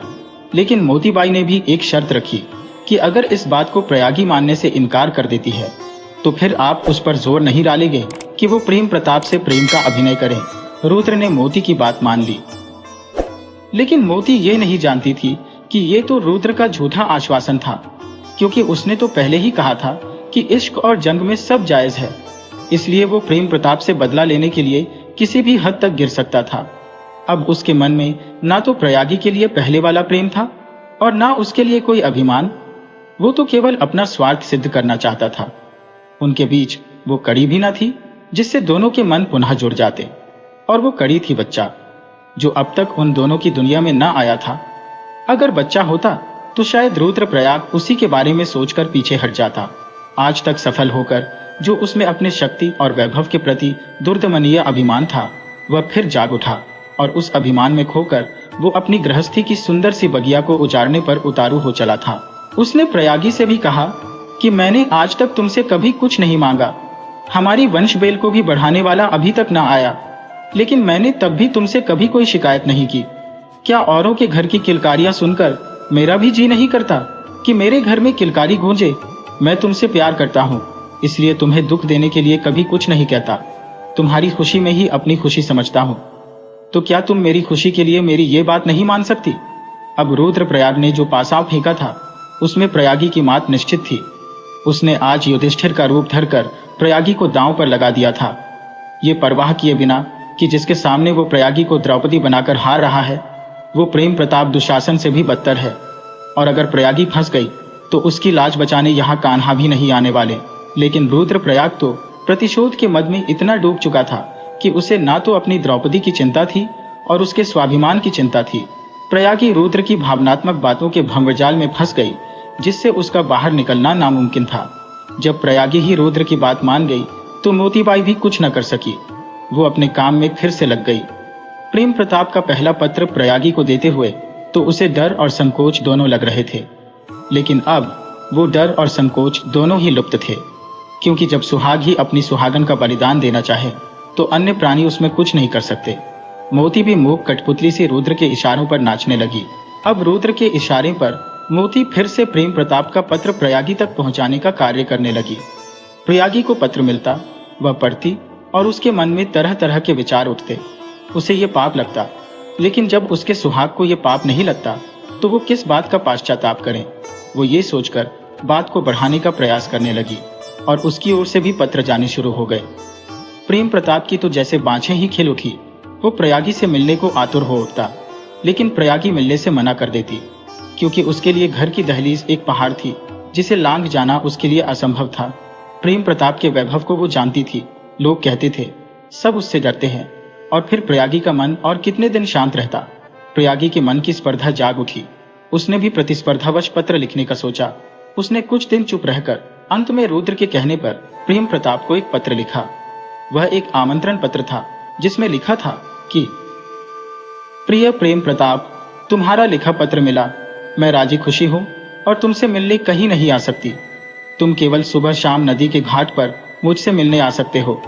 आखिर तुमने मेरा मन जीत ही लिया। पत्र काफी संक्षेप में था। ये पत्र प्रयागी रुद्रप्रयाग को पढ़वाती और रुद्रप्रयाग जाकर मोतीबाई को पढ़वाता। फिर रुद्रप्रयाग अपनी योजना की सफलता पर मंद मंद मुस्काता। धीरे धीरे दोनों ओर से कई कई पत्र, प्रश्न और उत्तर के रूप में हाथों में बदलने लगे। फिर भी आग कोयले में ढकी रही, धुआं ना उठा। अगर धुआं उठता तो जमाने को खबर लग जाती। प्रयागी का स्नान नदी के घाट पर सुबह शाम अधिक देर तक होने लगा।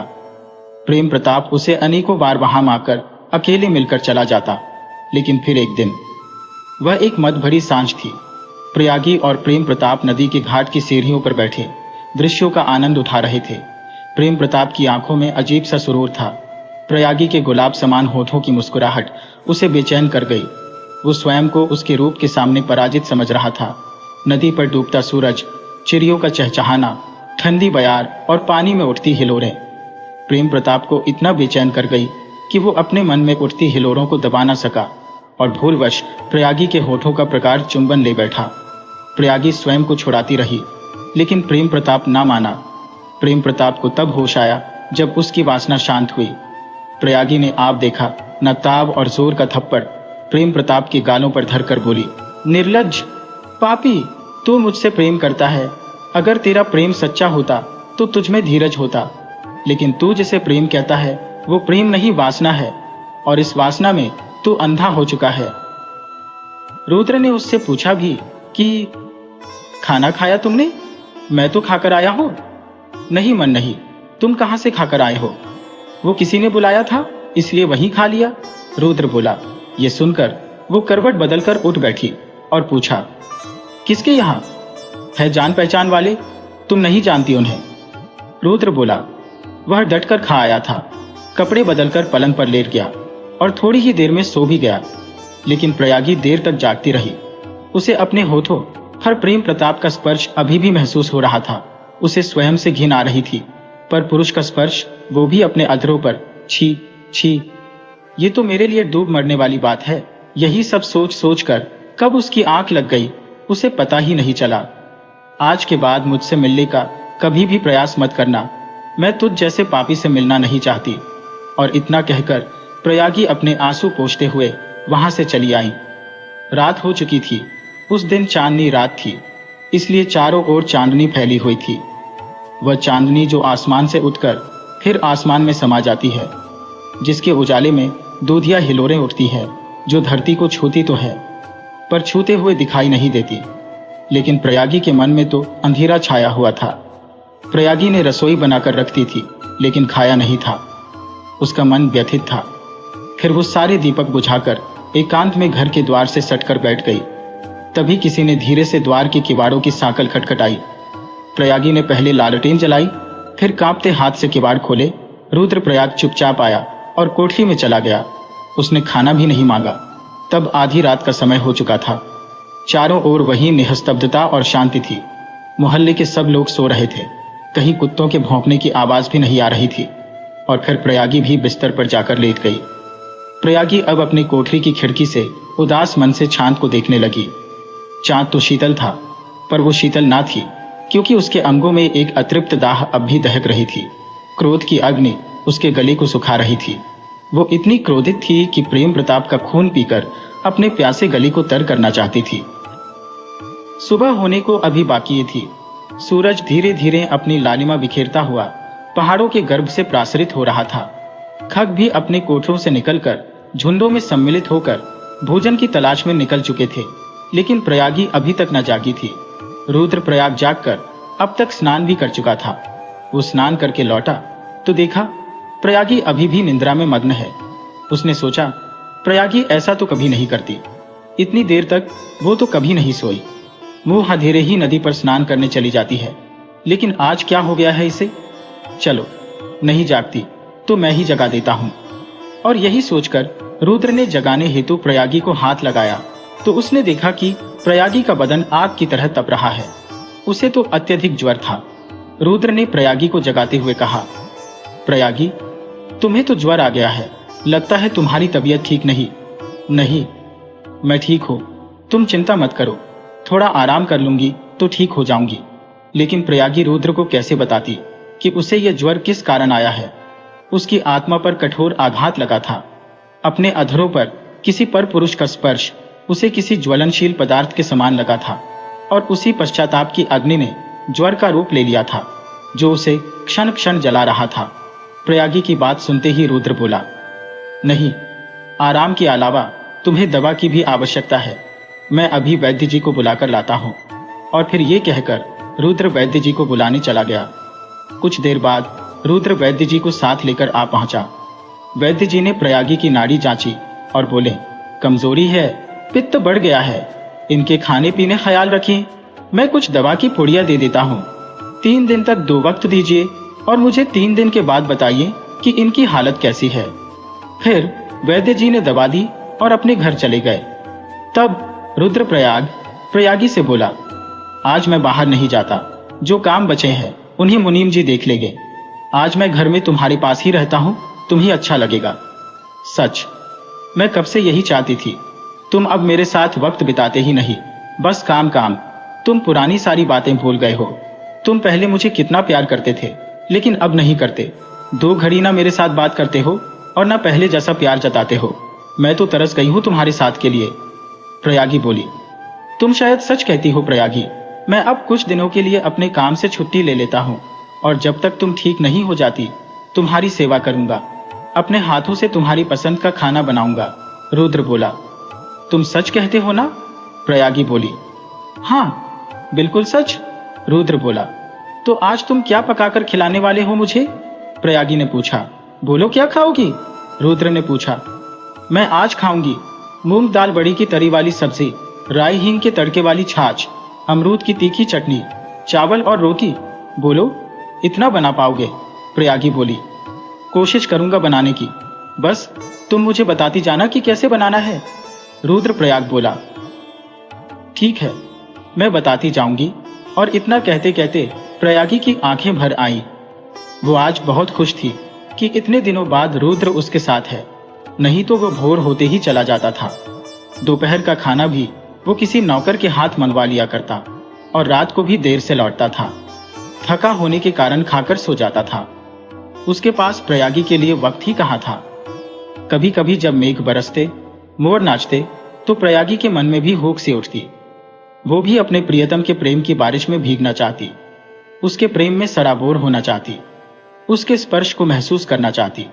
लेकिन ऐसे क्षणों में रुद्र उसके साथ ना होता था। प्रयागी की आंखों में आंसू देख रुद्र ने पूछा, रोती क्यों है पगली? अब तो मैं तुम्हारे पास ही हूं। वो ऐसे ही, प्रयागी बोली। ऐसे ही कैसे? रुद्र ने पूछा। तुम आज इतना प्रेम जो जता रहे हो तो आंखें भर आईं, प्रयागी बोली। ठीक है, अब इन आंसुओं को अलविदा कहो और मेहरी आती ही होगी तो उससे आंगन के कुएं से पानी भरवाकर अपने हाथ मुंह धोकर आओ। मैं तब तक खाने का कुछ करता हूं, रुद्र बोला। मैं तो स्नान करूंगी, हाथ मुंह ना धोऊंगी, प्रयागी बोली। लेकिन तुम्हारी तबीयत खराब है, रुद्र बोला। कोई बात नहीं, तो मैं गर्म पानी से नहा लूंगी, लेकिन सालों के अपने इस नियम को ना तोड़ूंगी, प्रयागी बोली। देखो, हठ मत करो, रुद्र बोला। हठ नहीं कर रही हूं, मैं अपना नियम नहीं तोड़ सकती, प्रयागी बोली। ठीक है देवी, स्नान ही कर लो, मैं तब तक चूल्हे पर गर्म पानी चढ़ा देता हूं, रुद्र बोला। तुम कितने अच्छे हो, प्रयागी हंसते हुए बोली। और तुम बहुत बुरी, हकी कहीं की, रुद्र बोला। देखो, रूठो मत, प्रयागी बोली। मैं नहीं रूठा, रुद्र बोला। तो फिर मुस्कुरा दो, प्रयागी ने इतना कहा और रुद्र ने हंसते हुए अपने दांत निकाल दिए। प्रयागी खुश होकर स्नान करने पहुंची। तब तक मेहरी भी आ चुकी थी और पानी भी गर्म हो चुका था। प्रयागी स्नान करके रसोई में पहुंची और खाना बनाने में रुद्र की मदद करने लगी। रुद्र ने मना किया, फिर भी प्रयागी ना मानी और इस तरह कुछ ही देर में प्रयागी का मनपसंद खाना तैयार हो गया। दोनों ने साथ मिलकर इतने दिनों के बाद खाना खाया। खाना खाने के बाद रुद्र ने प्रयागी को दबा दी। मेहरी भी तब तक घर का काम करके जा चुकी थी और रुद्र प्रयागी से बोला, जाओ अब आराम करो, तुम भी आओ ना, बातें करेंगे, प्रयागी बोली। हाँ चलो, रुद्र बोला और फिर दोनों बिस्तर पर बैठकर बातें करने लगे। प्रयागी के खुले बाल और उसके बदन की महक रुद्र को बहकाने लगी। वो प्रयागी के करीब, बहुत करीब आया और उसे अपने सीने से लगा लिया। प्रयागी भी उसकी बाहों में पिघलने लगी। लेकिन फिर एकाएक जब रुद्र ने प्रयागी के अधरों का रसपान किया तो वो झुंझला उठी। उसे उस वक्त प्रेम प्रताप के चुंबन का ध्यान हुआया और वो रुद्र को पीछे ढकेलते हुए बोली, ये क्या करते हो तुम? क्यों तुम्हें अच्छा नहीं लगा प्रयागी? रुद्र ने आवेश में पूछा। लेकिन मुझे अब पुरुष का स्पर्श अच्छा नहीं लगता, प्रयागी बोली। ऐसा कहो ना कि मेरा स्पर्श अच्छा नहीं लगता, रुद्र बोला। तुम कहना क्या चाहते हो? प्रयागी बोली। वही जो तुम सुन नहीं सकती, रुद्र ने क्रोधपूर्वक कहा। जो कहना चाहते हो ना तो खुलकर कहो, पहेलियां मत बुझाओ, प्रयागी बोली। यही कि अब तुम्हें वो रौबदार प्रेम भा गया है, उसके आगे मेरा स्पर्श फीका पड़ गया है तुम्हारे लिए, रुद्र बोला। ये क्या कहते हो तुम? ये कहने से पहले तुम्हारी रूह नहीं कांपी, मैं और पर पुरुष का स्पर्श। छी छी, ये सुनने से पहले भगवान ने मुझे उठा क्यों ना लिया, प्रयागी बोली। यही तो सच है, तभी तो मेरा छूना तुम्हें न भाया, रुद्र बोला। अब बस करो और चले जाओ यहां से, प्रयागी बोली। और फिर रुद्र प्रयागी के पास से चला गया। उसने किवाड़ खोले और बाहर निकल गया। प्रयागी रोती रही, बिलखती रही और तड़पती रही। जिसने उसे उस नर्क में धकेला था वही उस पर लांछन लगा रहा था। यही दुर्दिन देखना रह गया था उसके भाग्य में। घर से निकलकर रुद्रप्रयाग सीधा मोतीबाई के पास पहुंचा। उसके नैनों में अश्रु देखकर मोती ने पूछा, क्या हुआ? इतने दुखी क्यों नजर आते हो? मत पूछो मोती, मत पूछो, रुद्र बोला। अरे बताओगी क्या हुआ? मोती ने दोबारा पूछा। उसे मुझसे प्रेम नहीं मोती, उसे मेरा स्पर्श अच्छा नहीं लगा, रुद्र बोला। लेकिन किसे? कुछ खुलकर बताओगे? मोती ने हैरानगी से पूछा। प्रयागी। और कौन? आज मैंने उसे स्पर्श किया तो उसने मुझे धकेल दिया। वो अब मुझसे प्रेम नहीं करती, उसके दिल में तो अब कोई और बसता है, रुद्र बोला। कौन बसता है तुम्हारे सिवाय उसके दिल में? तुम तो उसके पति हो, मोती बोली। वो हरामखोर प्रेम प्रताप है, शायद वो उसे चाहने लगी है, रुद्र बोला। जुबान पर लगाम लगाओ, ये तुम क्या कहते हो? एक सती पर घटिया इल्जाम लगाते तुम्हें शर्म नहीं आती? मोतीबाई से गुस्से से बोली। तो फिर उसने मुझे धकेला क्यों? रुद्र ने पूछा। हम स्त्रियां तुम पुरुषों सी नहीं होती, हो सकता इसकी कोई और वजह हो जो उसने तुमको धकेला। उस पर संदेह करके तुम बहुत बड़ी भूल कर रहे हैं, मोतीबाई बोली। तो तुम ही उसकी वजह क्यों नहीं पूछती? रुद्र बोला।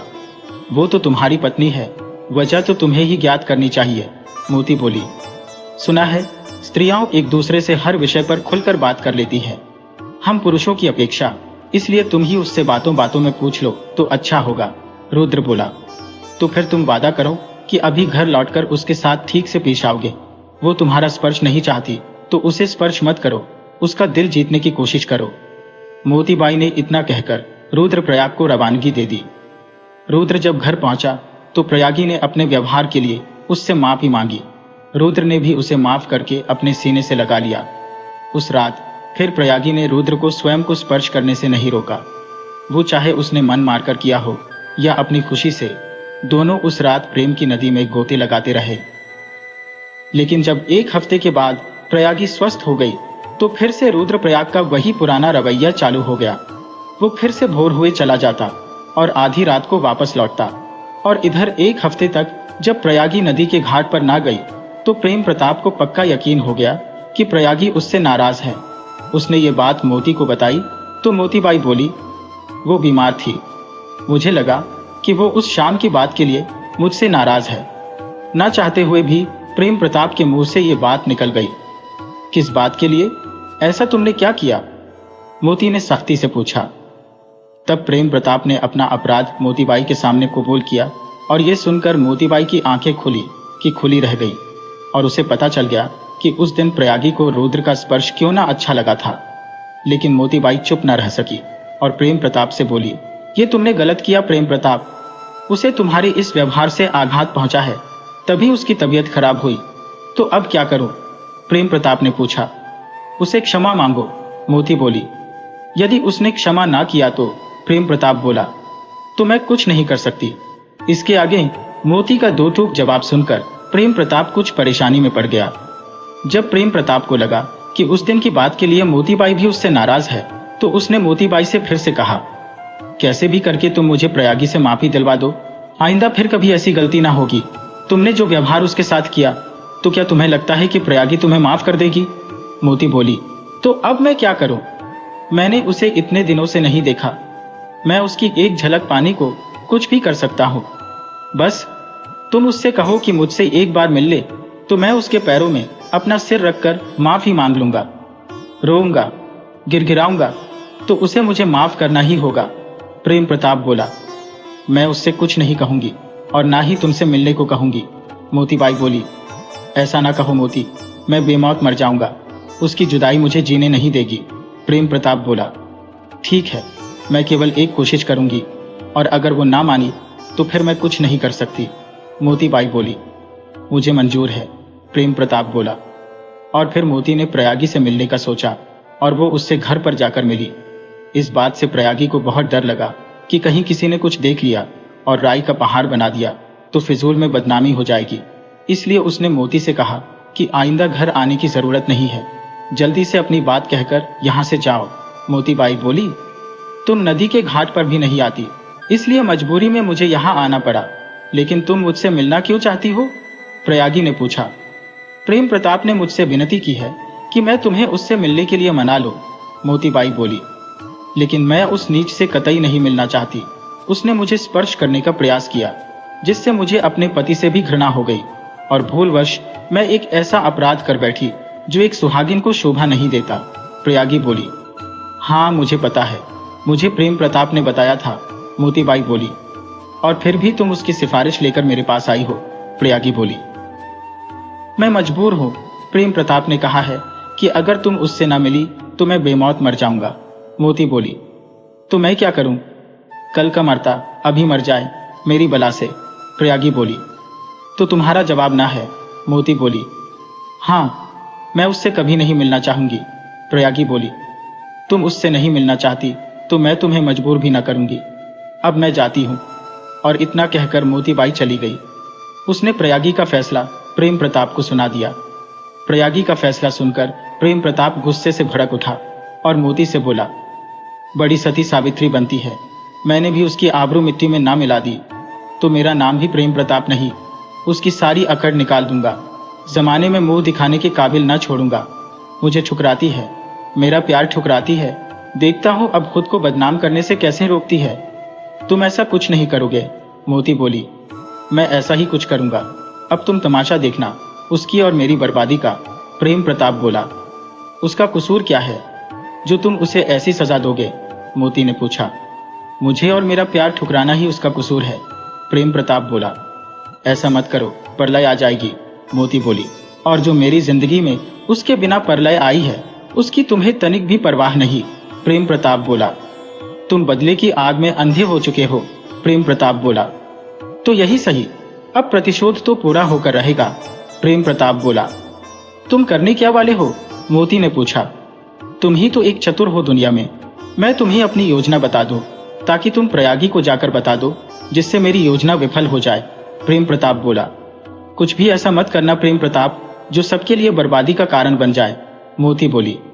अब तो यही होगा, जाने मन। और इतना कहकर प्रेम प्रताप वहां से चला गया। अब प्रेम प्रताप अपनी योजना अनुसार रोज प्रयागी के घर के चक्कर लगाने लगा। वो भी वेश बदलकर। उसे पता चल गया था कि उसका पति रुद्रप्रयाग, जो कि उसका दुश्मन भी है, वो देर रात घर लौटता है। मेहरी के चले जाने के बाद वो घर अकेली बचती है घर में, तभी उससे मिलना ठीक रहेगा।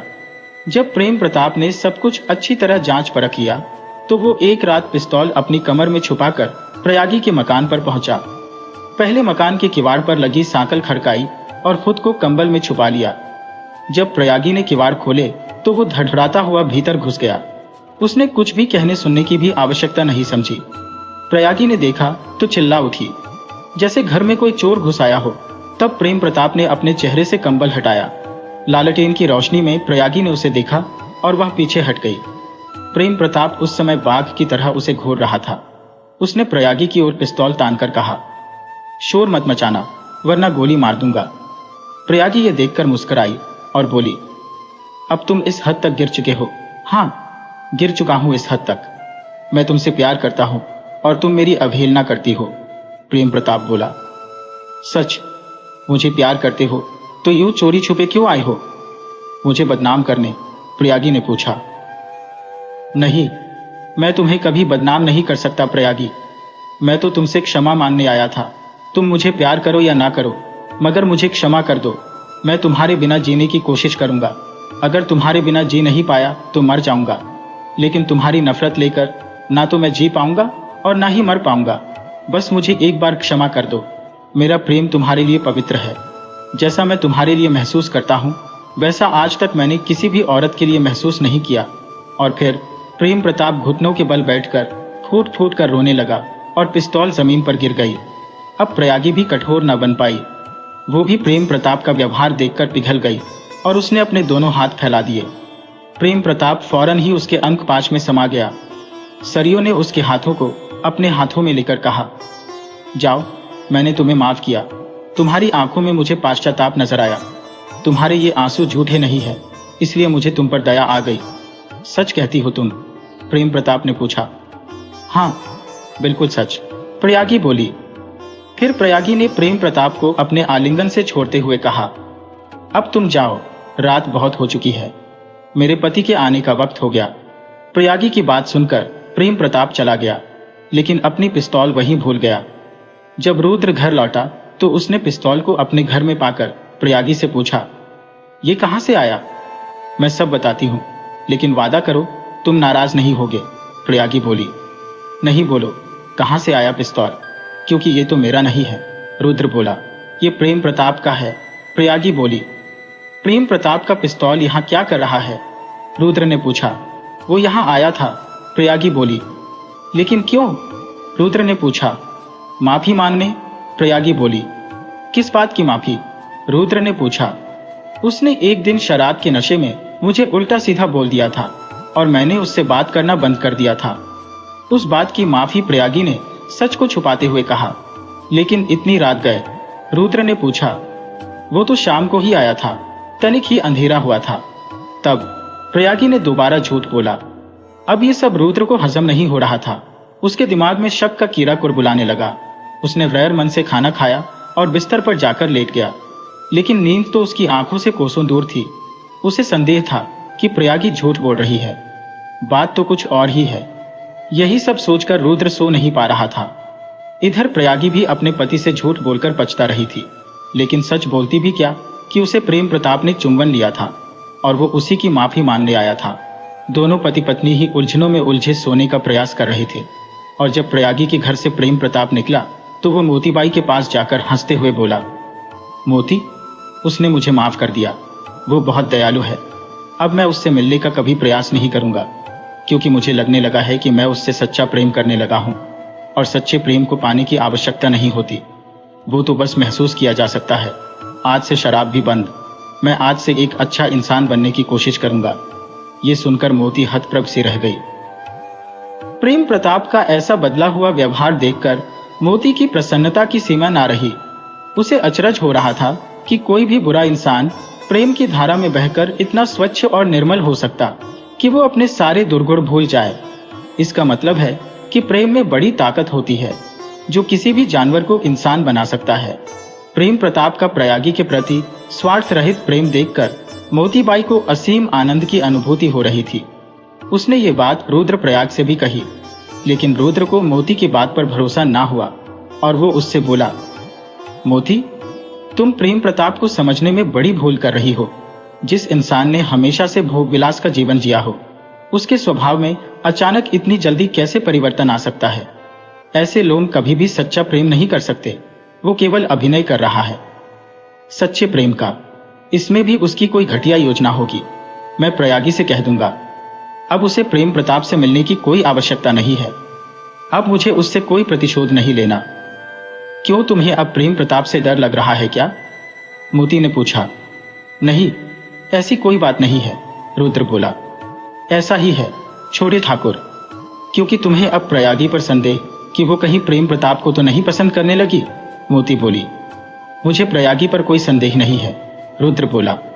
तो अब तुम प्रयागी को प्रेम प्रताप से मिलने के लिए क्यों मना कर रहे हो? मोती बोली। वो ऐसे ही, रुद्र बोला। ऐसे ही क्यों? कोई तो वजह होगी, मोती बोली।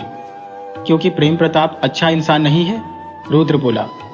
और जब तुमने स्वयं ही प्रेम प्रताप से प्रयागी को मेल जोल बढ़ाने को कहा था, तब तुम्हें नजर नहीं आया कि वो बुरा इंसान है? मोती ने पूछा। तब मुझे प्रतिशोध चाहिए था, रुद्र बोला। और अब तुम्हें प्रतिशोध नहीं चाहिए? मोती ने पूछा। नहीं, अब मुझे कोई प्रतिशोध नहीं चाहिए, रुद्र बोला। ये कैसे दो चेहरे लगाकर घूमते हो छोटे ठाकुर? जब तुम्हें यह डर लगने लगा है कि कहीं प्रयागी सच में तो उसे नहीं चाहने लगी, तो तुम प्रयागी से किनारा करने को कह रहे हो। तुम पुरुष और तुम्हारी पुरुषवादी विचारधारा कभी नहीं बदलेगी। तुम पुरुष सदियों से हम औरतों पर शासन करते आए हो, और तुम चाहते हो कि तुम जैसा चाहो औरत वैसा ही करें। तो क्या हम औरतों का कोई वजूद नहीं होता कि हम अपनी मर्जी से अपने लिए कोई फैसला ले सकें? मोती गुस्से से बोली। तो क्या अपनी पत्नी को किसी गैर मर्द से प्यार करने की इजाजत दे दो? दुनिया थूकेगी मुझ पर, रुद्रप्रयाग बोला। लेकिन यह फैसला भी तो तुम्हारा ही था। जब खुद पर आई तो कैसे पर कटे पंछी की तरह फड़फड़ाने लगे। मोती बोली। तुम होती कौन हो मुझे नसीहत देने वाली, और किस नाते मुझे ये सब कह रही हो? रुद्रप्रयाग ने पूछा। अच्छा, तो अब मैं तुम्हारी कोई नहीं होती। उस दिन तो बड़ा गिड़गिड़ा रहे थे मदद के लिए, आज स्वार्थ पूरा हो गया तो तू कौन? मोती बोली। हाँ, मांगी थी मैंने मदद, क्योंकि मुझे लगता था कि तुम मेरी दोस्त हो, रुद्र बोला। और अब दुश्मन हो गई है ना? मोती बोली। तुम्हें जो भी समझना है समझ लो, एक दगाबाज कभी मेरी दोस्त नहीं हो सकती, रुद्र बोला। दुनिया के खेल निराले हैं रुद्र बाबू। जब तक किसी के इशारों पर नाचते रहे तो सब ठीक, और जब उसके इशारों को मानने से इनकार कर दो तो लोग दगाबाज समझने लगते हैं। ये कहते हुए मोती की आंखें भर आईं। तुम एक अय्याश के लिए हम दोनों की दोस्ती में दरार डाल रही हो। मोती, रुद्र बोला। वो अय्याश था लेकिन अब नहीं, मोती बोली। तुम उस पर कैसे भरोसा कर सकती हो? रुद्र बोला। जैसे प्रयागी ने भरोसा किया, मोती बोली। प्रयागी का दिमाग खराब हो गया, और साथ साथ तुम्हारा भी। वो प्रयागी को मूर्ख बना रहा है, और वो बन रही है, रुद्र बोला। नहीं, ऐसा नहीं है, वो सच में बदल गया है, मोती बोली। ठीक है, तो मैं ये तुम्हें साबित करके रहूंगा कि वो नहीं बदला। रुद्र बोला। ठीक है तो जाओ, साबित करो। मोती बोली। ठीक है तो यही सही। और इतना कहकर रुद्र वहां से चला गया। रुद्र दिन भर घर न गया। उसे समझ नहीं आ रहा था कि वो किससे खफा है, प्रयागी से, प्रेम प्रताप से, मोती से या अपने आप से। वो दिन भर यूं ही भटकता रहा और सांझ हो जाने पर वो घर पहुंचा। सांझ के समय जब रुद्रप्रयाग घर पहुंचा तो उसने देखा कि प्रयागी घर पर नहीं थी। अब उसके मन में तरह तरह के विचार उठने लगे कि आखिर वो गई कहां? कहीं ऐसा तो नहीं वो प्रेम प्रताप से मिलने गई हो? प्रयागी को ये क्या हो गया है?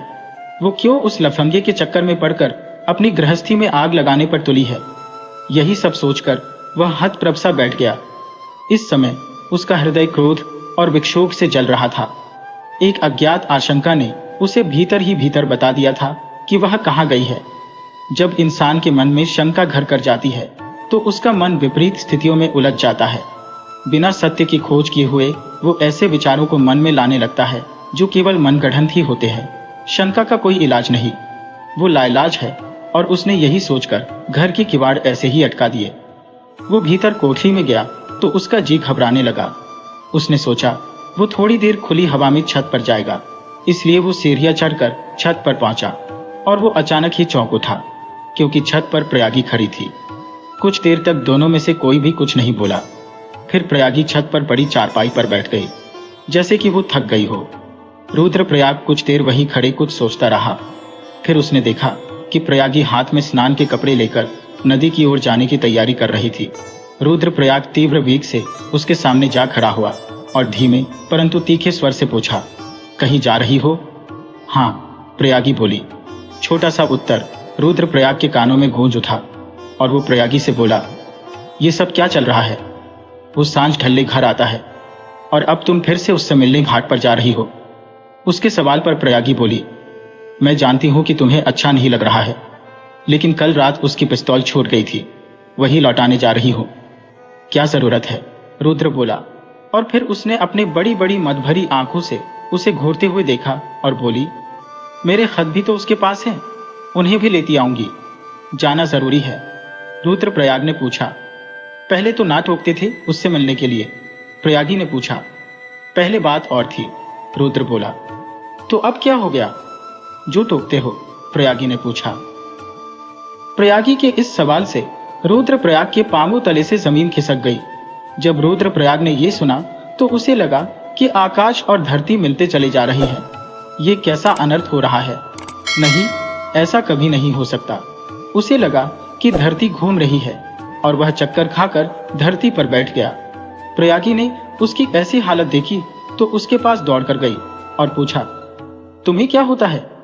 तबीयत ठीक नहीं है क्या? तब रुद्रप्रयाग आंखें बंद किए ही बोला, सब कसूर मेरा है प्रयागी, सब कसूर मेरा है। तब प्रयागी बोली, न तुम्हारा कसूर है और न मेरा, बस हालातों के सामने हम दोनों मजबूर हैं। ठीक है, तो तुम जाओ उससे मिलने, उसकी पिस्तौल देकर आओ और अपने खत ले आओ, मैं तुम्हारा इंतजार करूंगा। रुद्रप्रयाग बोला, ठीक है तो मैं आती हूं। और इतना कहकर प्रयागी चली गई। प्रयागी के जाते ही रुद्रप्रयाग उधेड़बुन में लग गया। उसे समझ नहीं आ रहा था कि वो प्रयागी पर भरोसा करे या ना करे। वो सच ही तो कह रही थी ना, वो पिस्तौल लौटाने ही गई है ना, और अपने खत लेने गई है। वो ऐसे ही उधेड़बुन में लगा रहा और करीब 1 घंटे बाद मकान के किवाड़ खुलने की आवाज आई। वो झटपट उठ बैठा और उसने देखा वो प्रयागी ही थी जो अब लौट आई थी। उसके हाथों में उसके कपड़ों के अलावा एक लकड़ी का छोटा सा बक्सा था। रुद्रप्रयाग ने अंदाजा लगाया कि शायद उसी बक्से में खत हो गए। तब प्रयागी रुद्रप्रयाग के नजदीक आकर बोली, ये लो, ये रहे सारे का हाथ, इन्हें जला दो। उसने तुम्हें खत लौटा दिए। चाहता तो तुम्हें बदनाम करने के लिए इन खतों का इस्तेमाल कर सकता था। रुद्रप्रयाग बोला। अब वो सुधर गया है, पहले जैसा नहीं रहा।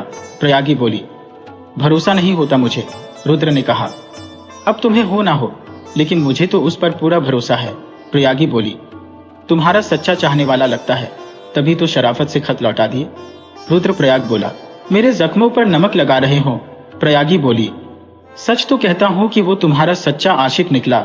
रुद्रप्रयाग बोला, तुम्हें जरा भी शर्म नहीं आती ऐसा कहते हुए? प्रयागी बोली, शर्म कैसी? जो सच है तो सच है, रुद्रप्रयाग बोला। तुमने ही तो मुझे इस झमेले में उलझाया था, प्रयागी बोली। तब मुझे तुम पर भरोसा था, रुद्र बोला। तो अब मुझ पर भरोसा नहीं रहा क्या तुम्हें? प्रयागी ने पूछा। पता नहीं। और इतना कहकर एक लंबी सांस भरते हुए रुद्रप्रयाग वहां से चला गया। अपने प्रति रुद्र का अविश्वास देखकर प्रयागी की आंखों में आंसू आ गए, लेकिन तब भी उसने मन मारकर खाना पकाया और पक जाने पर थाली परोसकर रुद्र के पास जाकर बोली, चलो खाना खा लो। मुझे भूख नहीं, रुद्र बोला। क्यों भूख नहीं? तुम न खाओगे तो मैं भी न खाऊंगी, प्रयागी बोली। तुम मत खाओ। और इतना कहकर रुद्रप्रयाग मुंह फेर कर लेट गया। अब प्रयागी के लिए रुद्र का ये रवैया असहनीय था। वो पीड़ा से तड़प उठी, लेकिन वो कर भी क्या सकती थी।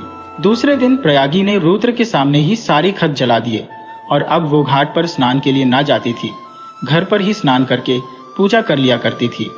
अब उसने पहले की तरह फिर से स्वयं को व्यस्त कर लिया। कभी ये व्रत तो कभी ये कथा, तो कभी ब्राह्मणों का भोज, तो कभी कन्याओं का भोज, गरीबों को दान पुण्य, बस कुछ भी करके स्वयं को व्यस्त रखना ही उसने अपने जीवन का उद्देश्य बना लिया था। अब पहले की तरह रुद्रप्रयाग भी स्वयं को काम में व्यस्त ना रखता था।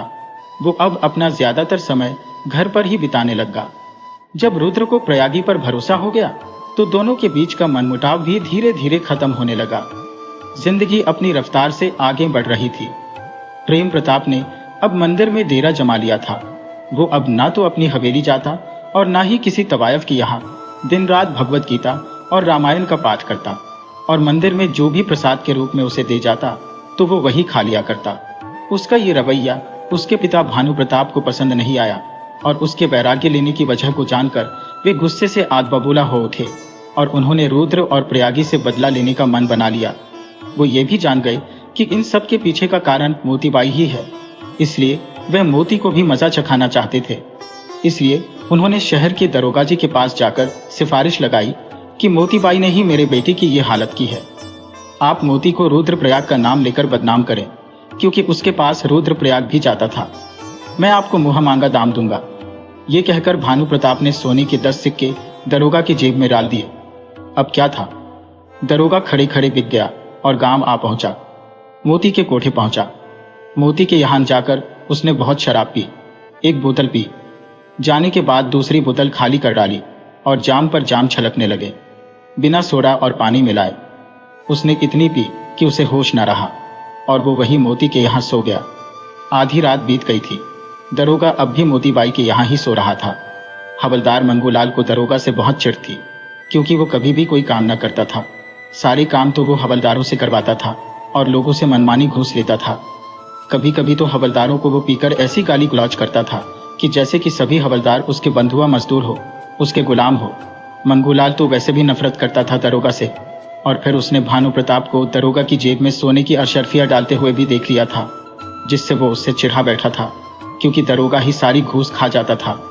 वो हवलदारों को कुछ नहीं देता, और फिर दरोगा ने जब से मंगू की बीवी को देख लिया था तो उस पर बेहुदा फप्तियां कसता था। वो उस पर फिदा था। मंगूलाल ये कतई नहीं चाहता था कि कोई भी उसकी बीवी पर बुरी नजर डाले। उसे मन ही मन दरोगा से घृणा थी, इसलिए उसे मौका मिल गया उससे अपनी खुन्नस निकालने का। इसलिए मंगूलाल ने दूसरे दिन सुबह लगाई बुझाई का काम शुरू किया। वो दरोगा से बोला, हुजूर, वो मोतीबाई है ना? रात वो कहती थी कि दरोगा जी तो बस पैसे के भूखे हैं, और ये भी कहती थी कि रात वो नशे में थे। होश कहाँ था उन्हें? उन्होंने सब बक दिया। भला यह भी कोई बात हुई कि एक औरत को बदनाम करने की ठान कर आई है। अब मैं देखती हूँ कि कैसे वो प्रयागी और रुद्रप्रयाग को बदनाम करते हैं। मुझे सारी सच्चाई पता है। वे कुछ नहीं कर पाएंगे, और उस भानु प्रताप को भी मैं देख लूंगी कि कितना पैसे वाला बनता है। मंगूलाल की बातें दरोगा को ऐसी लगी जैसे कि किसी ने उसके बदन पर जलती सिगरेट छुआ दी हो, लाल मिर्च का बदन पर लेप लगा दिया हो।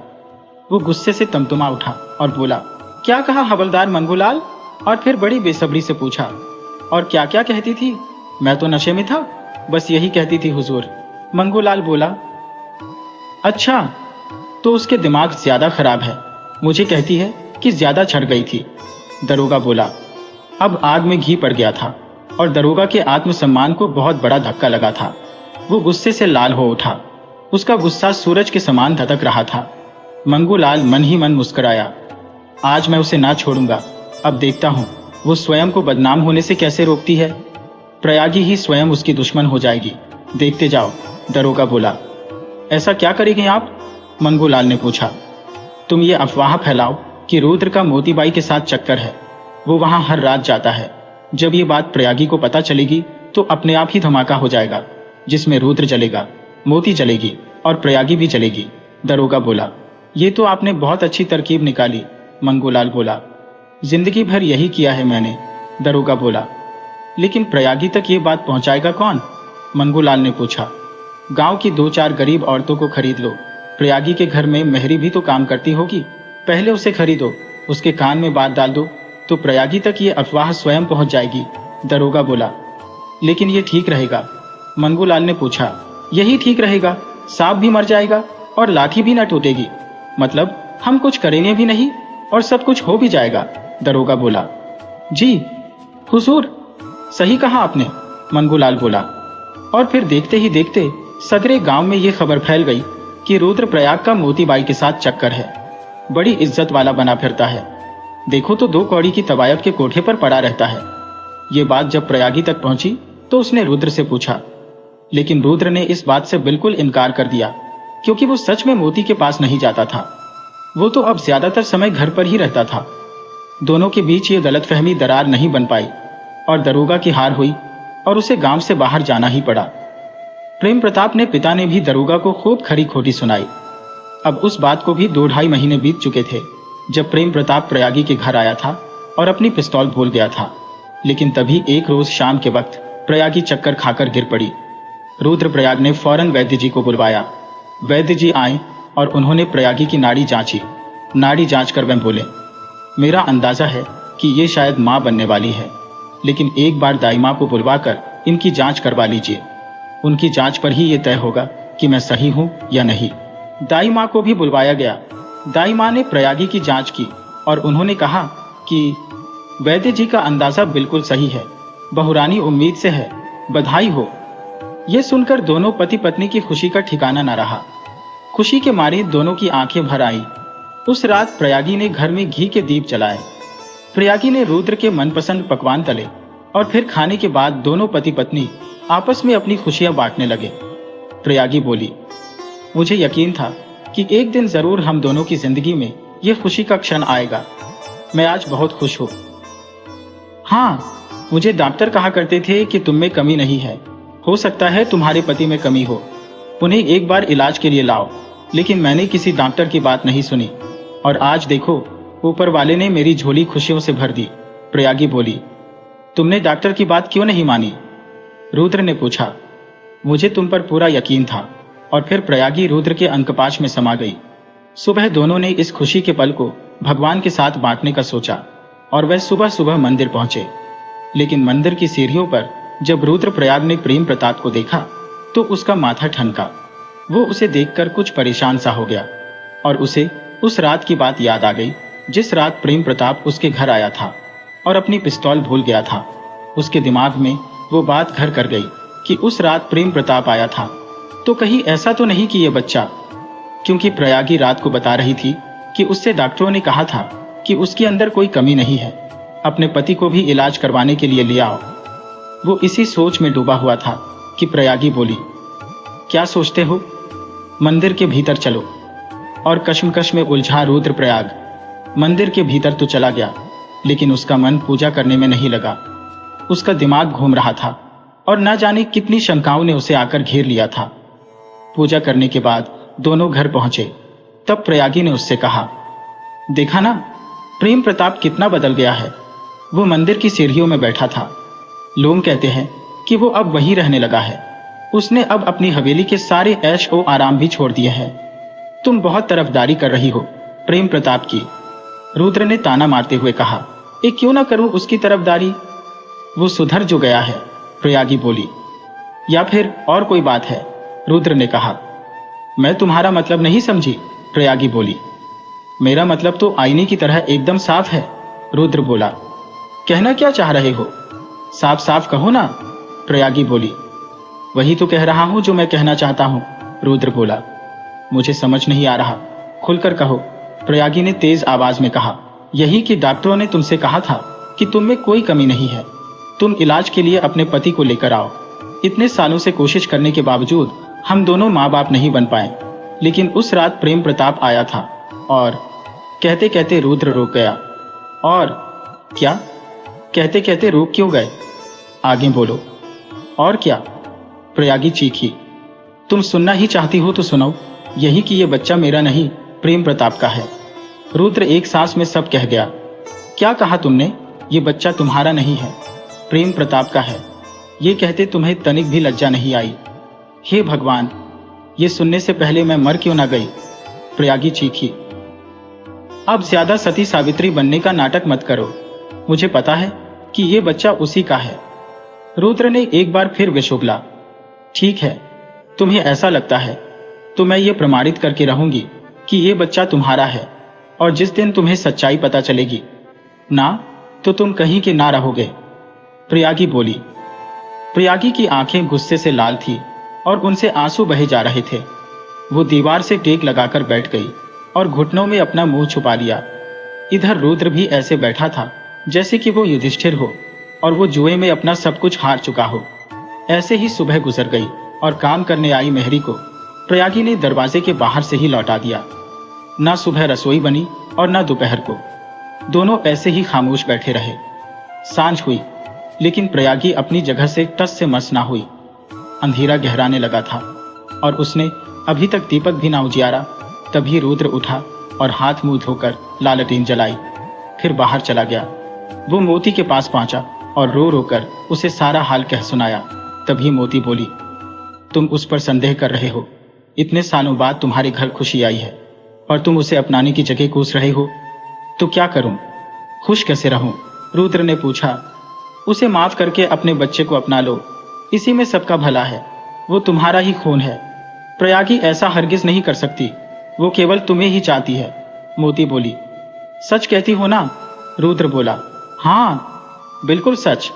अब तुम अपने घर लौट जाओ, रात बहुत हो चुकी है। मोती बोली। शायद तुम सच कहती हो। और फिर इतना कहकर रुद्र मोती के कोठे से चला आया। रात गहरी हो चली थी। रुद्र खुशी खुशी घर लौटा। किवाड़ खोलकर वो भीतर गया, लेकिन प्रयागी घर पर नहीं थी। उसने पूरा घर छान मारा, लेकिन उसे प्रयागी कहीं न मिली। एकाएक लालटेन की रोशनी में उसकी नजर उसके पुराने लोहे के संदूक पर गई, जिसमें वो अपना जरूरी सामान रखता था। उसने देखा कि वो खुला पड़ा था। ये देखकर वो एक पल को सन्न रह गया, क्योंकि उसकी चाबी प्रयागी के पास ही रहती थी। एकाएक रुद्र को कुछ ध्यान आया और वो उसमें उसे ढूंढने लगा। बहुत खोजने पर वो वस्तु उसे नहीं मिली, और जिसे वो खोज रहा था वो उसकी लाइसेंसी पिस्तौल थी, जो अब वहां से नदारद थी। अचानक रुद्र के मस्तिष्क में ये विचार कौंधा कि कहीं प्रयागी तो उस पिस्तौल को नहीं ले गई। हे भगवान, वो कुछ अनर्थ न कर दे। आज मैंने उसके मान के टुकड़े टुकड़े कर दिए। ऐसा तो नहीं वो मुझसे रूठ कर कुछ ऐसा वैसा कर दे। बुरे ख्यालों ने रुद्र को घेर लिया।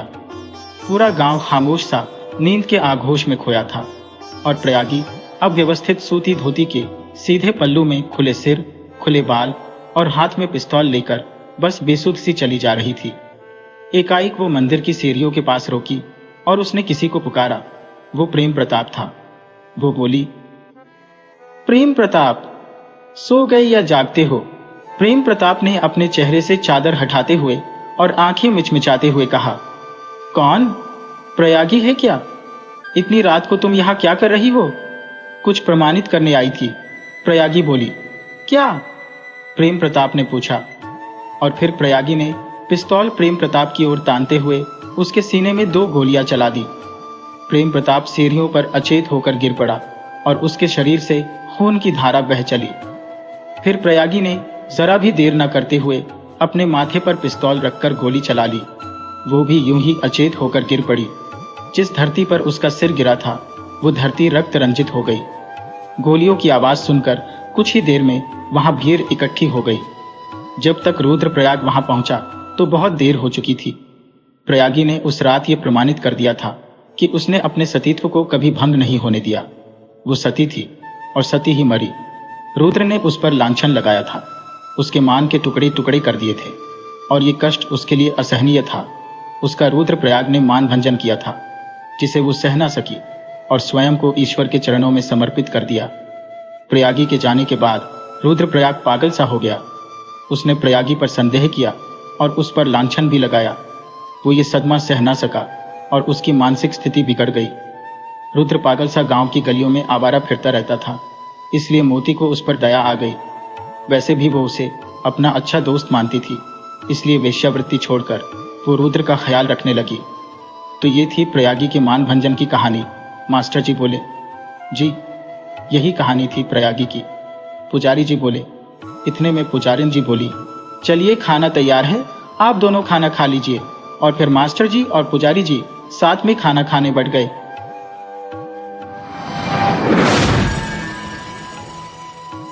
वीडियो अच्छी लगी हो तो इसे लाइक करें और ऐसे ही मज़ेदार कहानियों के लिए चैनल को सब्सक्राइब करें और बेल आइकन दबाएं। ज़्यादा से ज़्यादा अपने दोस्तों को शेयर करें। धन्यवाद।